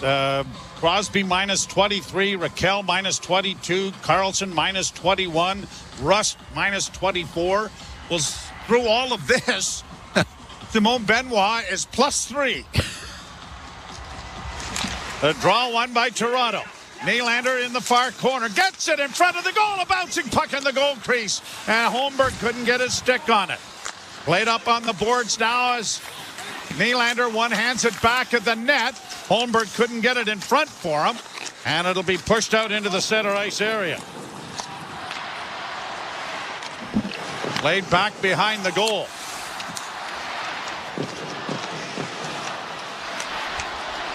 Leafs get it up on the right wing out at center, and it's going to go the length of the ice for an icing call. Well, thanks to, you want to take this? Jonathan Davis, a friend from Los Angeles, just forwarded this stat that the Leafs and Penguins tied at 5. Toronto's 15-0 when scoring 5 or more goals. The Penguins 14-0 when so scoring what you're saying? 5. Somebody's record is going down tonight. This afternoon. Well, it's now evening. No, it's late not. It's evening. 3:15. You're in bed by 7. It's evening. Good point. Penguins at center ice. Malkin in over the line. Dropping it back. Breaking in. Beauvillier shot. And that was stopped by Wall. Back to the blue line for Erik Karlsson. Fed over on the left wing side. Sharp angle. Stopped by Wall on the short side. Back to the point for Malkin. Malkin shooting, and it's deflected high. Back of the net. Centering pass. That was blocked. Leafs against the boards with Myers trying to free it up. Robertson couldn't help him out. Robertson pushes it back behind. A shot from a sharp angle went wide of the net. And now Tavares trying to get it out. Can't get it past Karlsson. Played right back behind the net. Pounded on the wall this time by Myers. And it's going to go. Oh, whoa. No icing. Little back up there nicely. Little backspin on a 52-degree wedge. Yes, it was. Very nicely done. Crosby gets to center for Pittsburgh and shoots it back into the zone. Around back of the net for Connor Timmins. Timmins banks it back for Benoit. Benoit couldn't come up with it. It comes back to the point. Letang shot. That was blocked by Nyes. He races after it. Just failed to get to it. 3.5 minutes left to play in the period. Played around back of the net, and Timmins gets it up on the wing, and Marner starts away. Up ahead for Nyes. Nyes will shoot it into Pittsburgh territory. Pucked along the boards and pushed out at center by Letang. Now it's knocked back in, and Letang has it once more under control. He'll get it off to his defense partner, and Shea has sent it down into the Leaf zone. Slow up there, Oliver Ekman-Larsson, and he gets his feet into enough quicksand to allow for an icing call here against the Penguins. 2:56 left to play in the period. The Leafs jumped to a 2-0 first period lead on goals by Domi and Timmins. Then Shea, Raquel, and Crosby scored in the first period for a 3-2 lead. Matthews tied the game in the second, but Rust restored the lead. But then Tavares and Nyes scored on breakaways, Nyes scoring with 1/10 of a second left before Raquel scored 10 seconds into the third. And that's where we stand, tied at 5s. Puck to the side of the goal. Domi stick handles out of a phone booth and gets it ahead. Raquel, rink-wide pass off Robertson's stick into the Pittsburgh zone. 2.5 minutes to play. Around on the boards to the far side. Carlson gets it out, and it is grabbed off by Jake McCabe, who starts back up ice at center. McCabe, left wing, got it into the zone. Just played it into the near corner. Carlson got it freed up, and it'll be pushed out at center ice. Blocked there and grabbed off by the Penguins, though. They'll get it back into the Leaf end. Played around back of the net into the corner for Lizotte. Back to the blue line. It goes to Ryan Shea. A shot blocked. Big rebound. Leafs don't get it out initially, but now Pontus Holmberg, who first overskated the puck, gets it back to his defense. Morgan Riley got it off Tavares into the offensive zone. Played up on the wing and out at center ice. Grabbed off by Nyes, fresh off the bench. And he'll regroup it now for Oliver Ekman-Larsson and defense mate Myers, who gets it ahead, and it is cleared in on the backhand. Shea playing it around the boards for Pittsburgh. Up on the near side for Crosby. Backhanded out at center, but too far for Brian Rust. Or around the boards it'll come now for Oliver Ekman-Larsson. He gets it out at center. Here's a chance for Marner, and across the line trying to find Nyes. He outfights his man for the puck, but can't get it back to the point cleanly, and it's gone off a stick with 1:04 and gone into the crowd. 1:04 to play. Pittsburgh out shooting the Leafs 34-32, but we are deadlocked at a nickel apiece. Here in the third period, Leafs have actually had the edge in shots 8-6. The first of the 6 for the Penguins found the back of the net to tie it early in the third period. And right now, I mean, what stands out are the 2 saves Blomqvist made off both Tavares and Nick Robertson in the third period here to keep it tied. 1:04 to go in regulation, and the Penguins win the faceoff. It's carried to center ice and shot in by Matt Grzelcyk. McCabe taken to the boards in the near corner. Got it back of the net for Morgan Riley. Riley's bank pass gets by everyone, and is this going to be an icing? Yes, it is. So an important faceoff coming back in the Toronto end with 46.1 seconds left. Ever thought the .1 would really come into effect a lot, but it's the biggest play of this game. The old "it ain't over till it's over." You got that right. I'm not sure I thought the first 10 seconds of a period would be that important either. Oh, and the Penguins tied it. Yogi Berra would have had some way to describe this, and I'm not sure how he would have done it. But the not over till it's over part is very much in effect. They say that it wasn't icing now, that Nylander touched the puck, so the faceoff was at center. Played into the Toronto zone, rung around the boards for Nyes. Nyes sending an alley-oop down in over the line, cut off there by Grzelcyk, and he'll get it out at center, and the Penguins send it back into Toronto territory. 27 seconds left in the period. Nyes has to do it all over again. Got it out at center and down into Pittsburgh territory, but Grzelcyk is there again, and he has it back of the net with 16 seconds left. 16.7, 12.4. Oh, never mind. Shot right back down into the Toronto zone. Myers against the boards, knocks his man down. The puck is up against the boards. 1/10 of a second left. And that will end without the excitement we had at the end of the second period. Did I scare you? Uh-huh. We're going to overtime. Why wouldn't we? Based on recent experiences, yes. Yes. You scared me. Okay, good. The Leafs 5 and the Penguins 5. Back with the overtime. You're listening to Molson Leaf Hockey on TSN 1050 and the Maple Leafs Radio Network. Hey, it's Brian Hayes, and I have a confession to make. I skipped the gym a lot over the summer months, but thanks to the judgment-free zone at Planet Fitness, I'm back in my routine and feeling better than ever. Planet Fitness offers a variety of high-quality, brand-name cardio and strength equipment, and get this, a membership will only cost you $15 a month. That's right. $15 a month. So visit planetfitness.ca today or pop into a gym near you and get back into your routine at Planet Fitness. From the biggest stadiums to the coziest holes in the wall. From house parties to porch hangs to pride celebrations. From your favorite fuzz shop to your local Indian spot. From noodle bars to sports bars to salsa bars. There's a Molson with your name on it.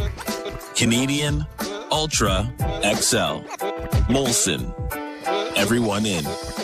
Must be legal drinking age. 2 goals, 10.1 seconds apart with an intermission. Different periods. That's incredible, isn't it? Isn't it? Now, 2 games ago, Flyers won, or the Penguins won against the Philadelphia Flyers when the Flyers had a 3-goal lead.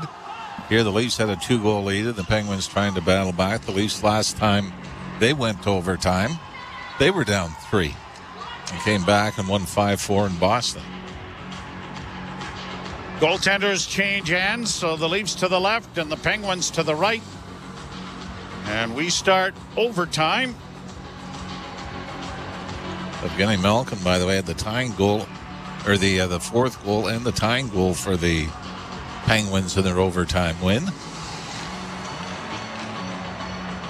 Marner is out there to start the overtime along with Matthews and McCabe. And it's going to be Hayes taking the draw for Pittsburgh.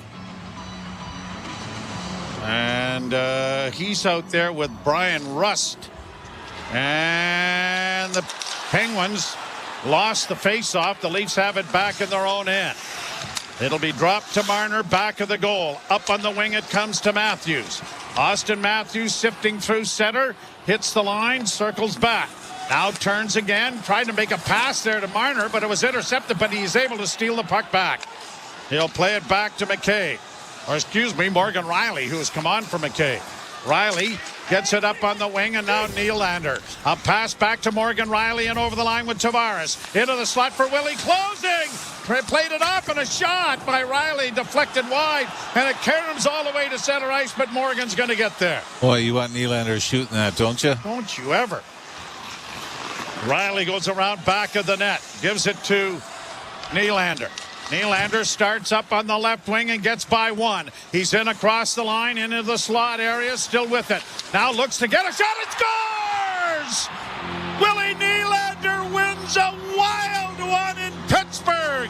And he must have had an earpiece in his helmet because Jim Ralph told him to shoot, and he did. He doesn't look too thrilled with the advice, though, does he? Willie Nylander, one of the greatest uncelebrators of the National Hockey League. First time he passed off to Morgan Riley, and almost from the same spot. High slot. Decides this time it's going to the net. And he scores. Blocker side seemed to be a favorite spot for the Leafs on Blomqvist tonight, especially at that end of the ice. And the Leafs continue their 4-game winning streak, and even on the road, Joe, now that's 13 of 16. They have won away from Scotiabank Arena, where the Leafs will play tomorrow night against San Jose. But this is one of those where both Mike Sullivan and Craig Berube are going to say, let's park this one and move on to the next one, because too many errors at both ends of the ice to be thrilled if you're a coach. And this catches a lot of the net. There was a little bit of traffic flying by in front, but Nylander holding on to the puck, gets over the line, pulls up, Gets to the middle, looks, and from the high slot, just rips it blocker side. And the Leafs get out of Pittsburgh.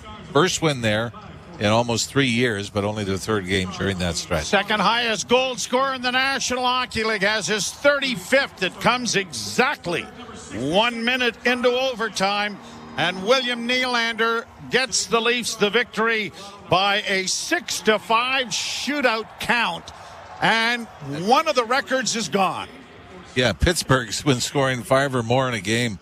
But what the Leafs do continue that record, though, and it's amazing how many different ways you can get there. 27-0 when leading after the second period. They gave up a shorthanded goal in New York to have the game tied there before winning it late. Blow the 2-goal lead, blow a 1-goal lead into the third period. But still, that number is going to look pretty sparkling on the stat sheet. 26-0-0 when they've scored 4 or more in a game. So, yeah, it is a bizarre and then the hockey other game this afternoon. The other bizarre thing is it's been almost a year since they've had a game go to a shootout. Yes. I mean, it was at home against Carolina last year. The last one on the road was almost a year and a half ago in Boston in November of 2023. The last shootout on the road. We just win in overtime. To me, that's bizarre. But I was with you. I thought this would be a 15-round shootout, and nobody would be able to score once you got to the skills competition. But thankfully, it's over, and thankfully, it's Willie Nylander that ends it. And we will invite you to join us tomorrow night when the San Jose Sharks make their lone appearance at Scotiabank Arena. 7:30 start tomorrow night on Monday evening. We trust that you will be there. Well, lots to talk about for Jim Taddy and Andrew Stewart, along with Mr. Ralph, and the post-game show coming your way. You've been listening to Molson Leaf Hockey on TSN 1050 and the Maple Leafs Radio Network. Experience the best that MLS has to offer on Sirius XM FC from the stars of South. Hey, there we go. All right, Buds get the W tonight, this afternoon. It is still way early, 2:36 Central, 3:36 Eastern. My God, this light is so bright in front of me, it's not going to help. Whoa, now it's the wrong color. Can't turn it off. Jeez, this is ugly. There we go. Hey, a little more realistic light. Jesus. All right, you know what? To hell with the light. You can just sit right there. And you know what? We're going to do this. We're going to come up over here. There we go. All right, enough of that business. Insiders, what a win. There you go. Shell Donatello Shield. Woo! Let's go. What a win. 6-5 for our Maple Leafs. Man, smells like steak Roboto. We just keep winning, don't we? Keep on winning. The Leafs are on fire. That West Coast trip before the Four Nations face-off, and we haven't looked back since. Absolutely amazing. Jeff Mitterling, there you go. Love you guys. That's awesome. Steve A, Stefan, Mark Duffney. Mark, so good to see you as well. We saw Mark Daigle in here as well. Carmen, love it. Daniel, hanging out with us. What a winner by Willie Styles. I told you guys and gals in the pregame, Willie and Austin both had 4 goals coming into this one.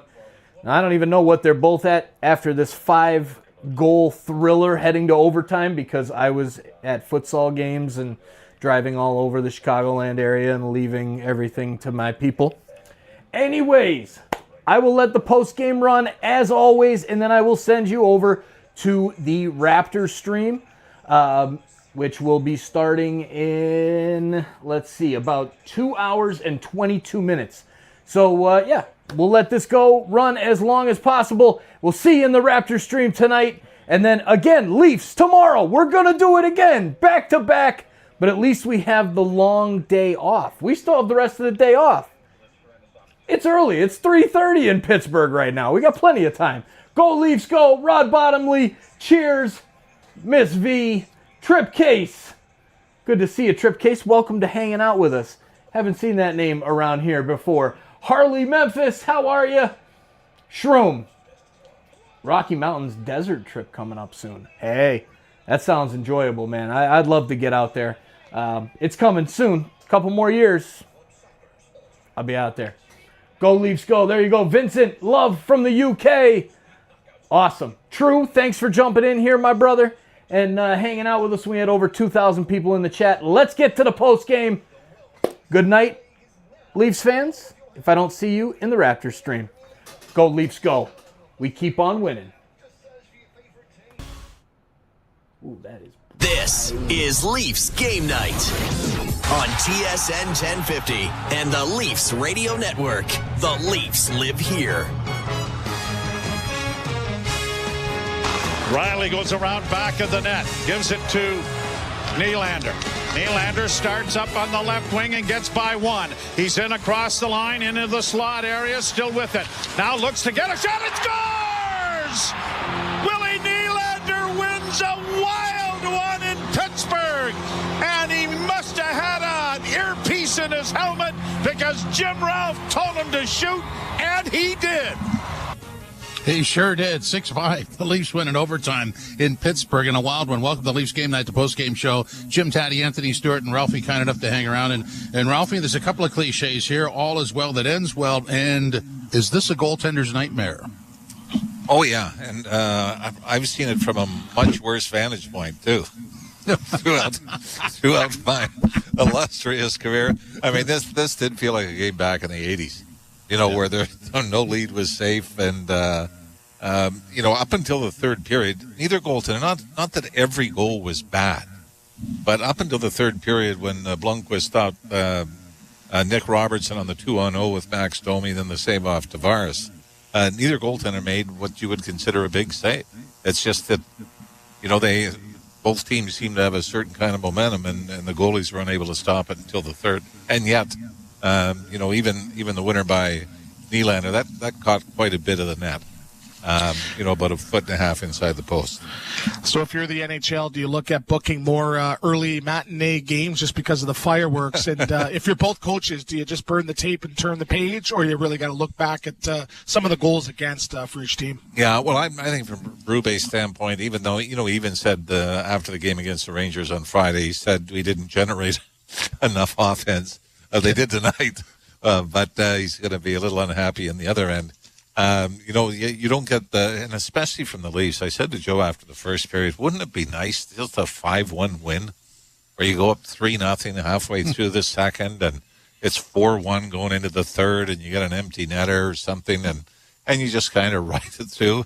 Every game seems to be like there's a script to it. That we got to keep it close and we got to make it exciting. Even the Carolina game coming out of the break, 4-0 after the first.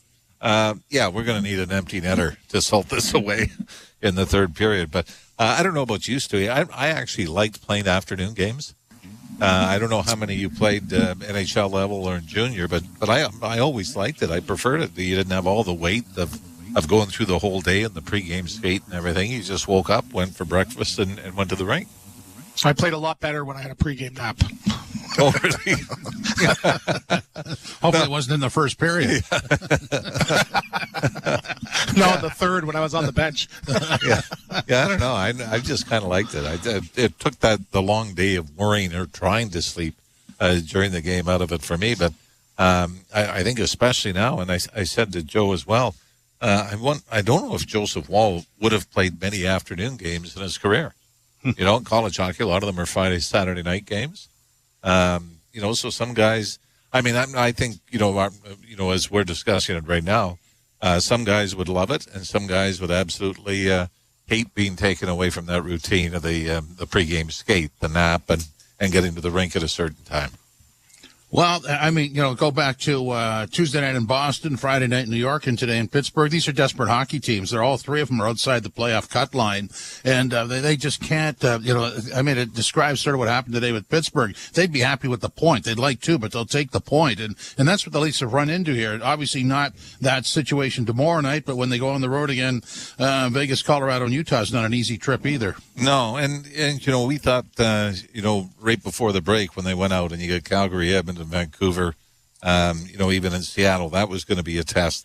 There just aren't many easy games in the National Hockey League. And, I saw it come out where the Leafs had, I think, the second best strength of schedule.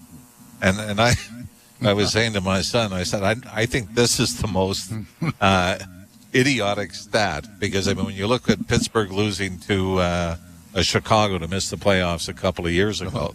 You can talk about strength of schedule all you want. I think the most dangerous teams usually down the stretch are teams that are way out of it, and they go to the rink and there's no pressure, and you have fun, and you're looking at the team at the other end of the ice that needs the points. And that's why I think those games become the most dangerous for teams that are trying to get in. So you've just got to be thrilled with the fact you come out of the break, and I think we were saying 13-2 or 13-3 or 15-3 in their last 18 road games. There was a concern, I think, early in the year, but they've been dynamite on the road, and that was a concern. Having to catch up many more home games than road during this stretch in the schedule. Joseph Wall seemed to have a bit of an off night tonight. How would you rate his performance? Maybe his worst of the year, and that's I want to look at that more as a compliment than anything else. I think there was the Crosby goal. I think that might have gone off Timmins' stick, but didn't really react to it. The Raquel goal coming off the boards. I know you like Austin Matthews to be able to cut off that angle. But again, what we've seen from Wall and Stolarz both is the ability to make the big save at the right time. And it was just one of those nights where there really wasn't a big, oh, my God, that was a huge stop that's going to turn this game around. So, it's we've certainly seen the goaltenders steal games for the Leafs. It's nice to see maybe the offense steal one back for the goalies. Ralphie, thanks for hanging around. Appreciate it. Thanks, boys. Okay, that's Jim Ralph, 6'5", the Leafs win in Pittsburgh, and I guess it was going to be last shot takes all here. Stu, I mean, that was pretty evident right from the first period on, wasn't it? Yeah, I was expecting maybe a 10-9, but I don't think it was going to go full 1986. But, again, sometimes I told you, we talked about at the beginning of the game here, just in the pregame, just about when you're off your normal routine, right? Hockey players are creatures of habit, and, sometimes if you don't have your chicken or your exact same nap, you feel like you're going to have an off game. It just seemed like some guys did have an off game tonight. So anyway it dice, it was very, very entertaining. I was on the edge of my seat the whole entire 3 periods, and what a way to end it with a beautiful goal by Nylander. Just the patience coming across the line and ripping it on Blomqvist, who sort of seemed to be beat on that high blocker many times. So great, gritty win by Toronto. I'm sure they're going to burn the tape, but there's not a lot of rest because they play tomorrow. And no time to really go over what went well or not. Yeah, I mean, things happen fast going into the trade deadline, and then after that, you got to piece it together for the playoffs. 6-5, the Leafs win in overtime. Nylander, just a laser to decide this game. We'll come back with more. This is Leafs Game Night, the post-game show on TSN 1050, the iHeartRadio app, and the Leafs Radio Network. Touchdown. Great catch. Give me a high five. 5 minutes later. Interception. Awesome play. Give me a high five. 2 hours later. Eddie, did you order 20 high five specials from 2 for $1 pizza? You kept asking for high fives. I meant... never mind. I'm hungry. High five. Buy any large traditional pizza and get up to 3 medium 1-topping pizzas for just $5 each. 2 for $1 pizza. 2 for $1. Do you have an invention idea but don't know what to do next? Call InventHelp now for free information on how to get started today. InventHelp provides invention services that help everyday inventors get started with their idea. We have representatives nationwide who will explain the InventHelp process step by step. Over 10,000 patents have been secured through InventHelp's patent referral services. Our services include professional materials needed to showcase your invention, and 3D animation and prototype modeling that help you demonstrate your idea. Get down to the details of your idea with a technical drawing. The InventHelp Databank includes thousands of companies who have agreed to review new ideas. We've been helping inventors since 1984. Let's help you next. Take advantage of the opportunity to get started today. Call 1-800-353-6013. That's 1-800-353-6013. Again, 1-800-353-6013. Leafs Game Night, the post-game show, 6-5. The Leafs win in overtime in Pittsburgh. Getting there was all the fun. And Stu, I'm going to throw this at you. This is one of those games, like we do this a lot during a Leaf game, during the regular season, especially from now to the end, where you take elements out of it and apply it into a playoff situation. There's nothing here that you would apply into a playoff situation, is there? No. Simple answer, no. Yeah. And again, it's just, I don't even know if they had time to go over video today at the rink, right? It was probably get here as quickly as you can, get dressed, and essentially get on the ice. So just from the preparation standpoint, again, it's totally helter-skelter. But again, you take away from it, hey, we're a team now that just won 5 games in a row. A lot of them we had to battle back. A lot of them we had leads that we almost given away, but we had that resiliency. So I think for them, just that confidence, knowing that whether we're up 2 goals or down 3 goals, we have an opportunity to get back into the game. So that just shows that confidence that this group has, knowing that they can win the game any way you dice it. Yeah, and maybe, the Penguins scored, I think, 3 goals in 2.5 minutes. So the Leafs didn't exactly wilt after that. So maybe it is the resiliency that you would take out of this. Yeah, for sure. And again, you find the positives in it, right? And I think a Leafs defenseman has scored in the last 6 games, right? You saw Timmins score tonight. Riley's been scoring as of late too. You saw OEL score on the power play last game. So for a team now that was dead last in the National Hockey League with goals from a defenseman, they're now starting to turn that into a strength. And you add that now into your tool belt. Now you're coming down the stretch into the playoffs. That's going to give you another advantage in, hopefully winning another playoff series. So it's great because we don't know what to expect. This team was very, very predictable in years past, positive and negatives, but they just find ways to impress me every single night. So you move on, and tomorrow night it's at home to San Jose, and we expect Yarncroke to be added into the lineup, so he's going to have to come off that injury list, and then somebody else has to be put on it. And there were some bodies here that we were wondering if they would play going into this game, and most of them did. So, it'll be nice to have him back in the lineup, won't it? Yes, and he's best described as a Swiss Army knife, a guy that can play all 3 positions, play up and down your lineup. But the one thing is, when you miss did he miss training camp? I think he did. And, you miss, close to 60 games. It's going to take you 10, 15 games just to get up to speed. So I wouldn't count on him coming in and stepping into a top or middle 6 role right away. I think it's going to take some time to really make an impact. So I'd sort of temper your expectations on what he can really bring. But if he's a guy now that can chip in offensively, but, play a good defensive 2-way game in the playoffs, that's another added asset that you don't necessarily have to go out at the market next Friday to go find. So I'm sure the staff and the coaches know a little bit more than us as they've seen him the last 4 or 5 months. So I'm a little bit skeptical, but again, that Swiss Army knife guy, you can find a use for him anywhere in your lineup to be effective. You try and pull out a positive here. Obviously, the 2 points is a positive. Austin Matthews with that goal moves past Daryl Sittler on the all-time franchise scoring list, and it was good to see him score a goal with a goalie in. That's just a ridiculous drought going back to January 22nd. Yeah, and 22 goals, that's nothing to shake a stick at, right? He's probably going to hit 30, right? And, back in my day, if you hit 30 goals, you would consider, your borderline stardom, right? So he's doing that on and off year where he's going to hit 30 plus. Again, I don't think it's nothing to be sort of upset at. Yes, the standard is 60, 70 goals, but I don't think he's going to do that. I don't think the expectation is for him to do that every year. But the team is winning. The team is winning. Even when he's not scoring, he's out there, controlling the play. He's got a really good stick. He's playing a 2-way game. He's creating. He's getting shots off, So I think for him, yes, I think he's his own worst critic. But when he's not scoring, he's doing those other things, but ultimately getting the win for the Toronto Maple Leafs. Leafs win at 6-5 in overtime. This is Leafs Game Night, the post-game show, TSN 1050, the iHeartRadio app, and the Leafs Radio Network.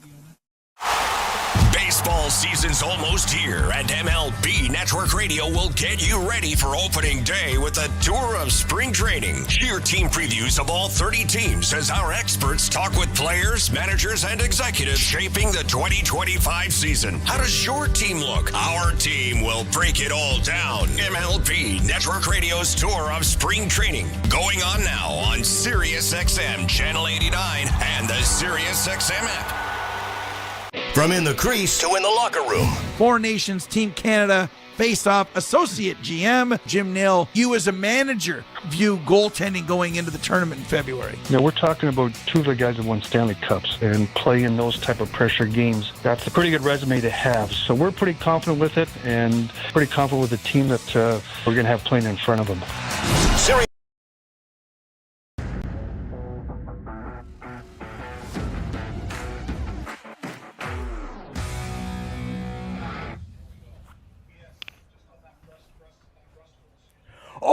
Insiders. What a period of hockey we have coming up here. The third period, it's 5-4 Leafs.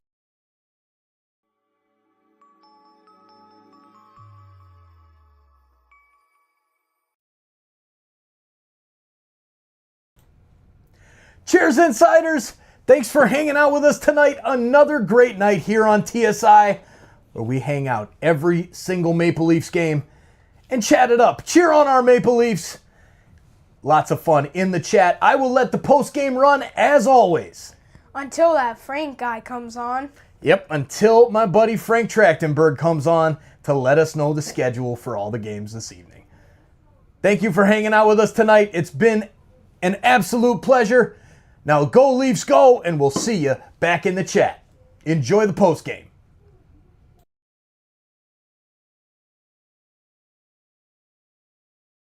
NHL play-by-play on SiriusXM.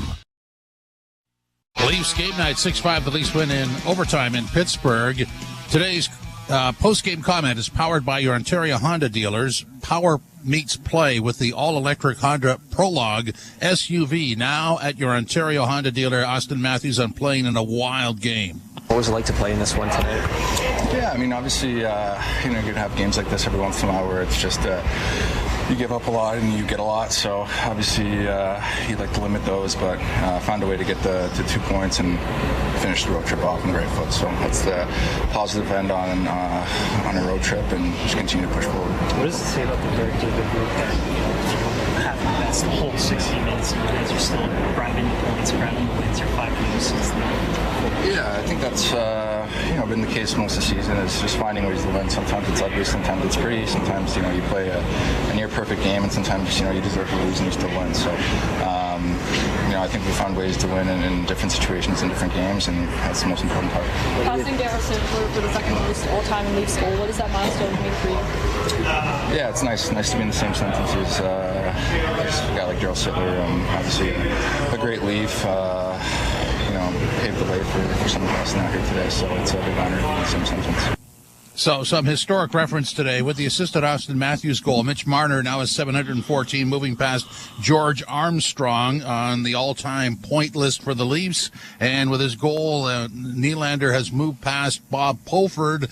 And with the assist on the Nylander goal, Austin Matthews now has 700 career points, and we've seen all 700.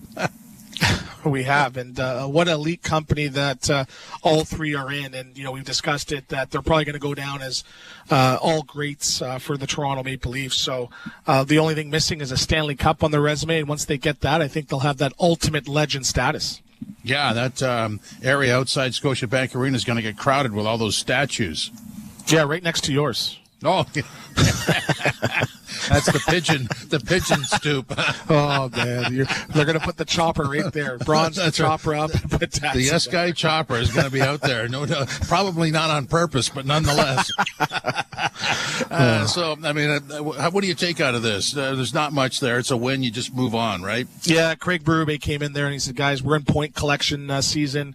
We understand there's some teams right behind us, a couple teams ahead of us here. We have to find a way to get points. They don't say how, they say how many. So I'm sure it's very, very brief as they have a game tomorrow, and all will be forgotten if they come out and play a solid 2-8 game tomorrow against the San Jose Sharks. Stu, thanks very much. We'll chat later this week on Leafs Guy. Always great working with the Tap Man. Oh, I like that. I'm gonna get the trademark on that one. Yeah. Okay. Thank you.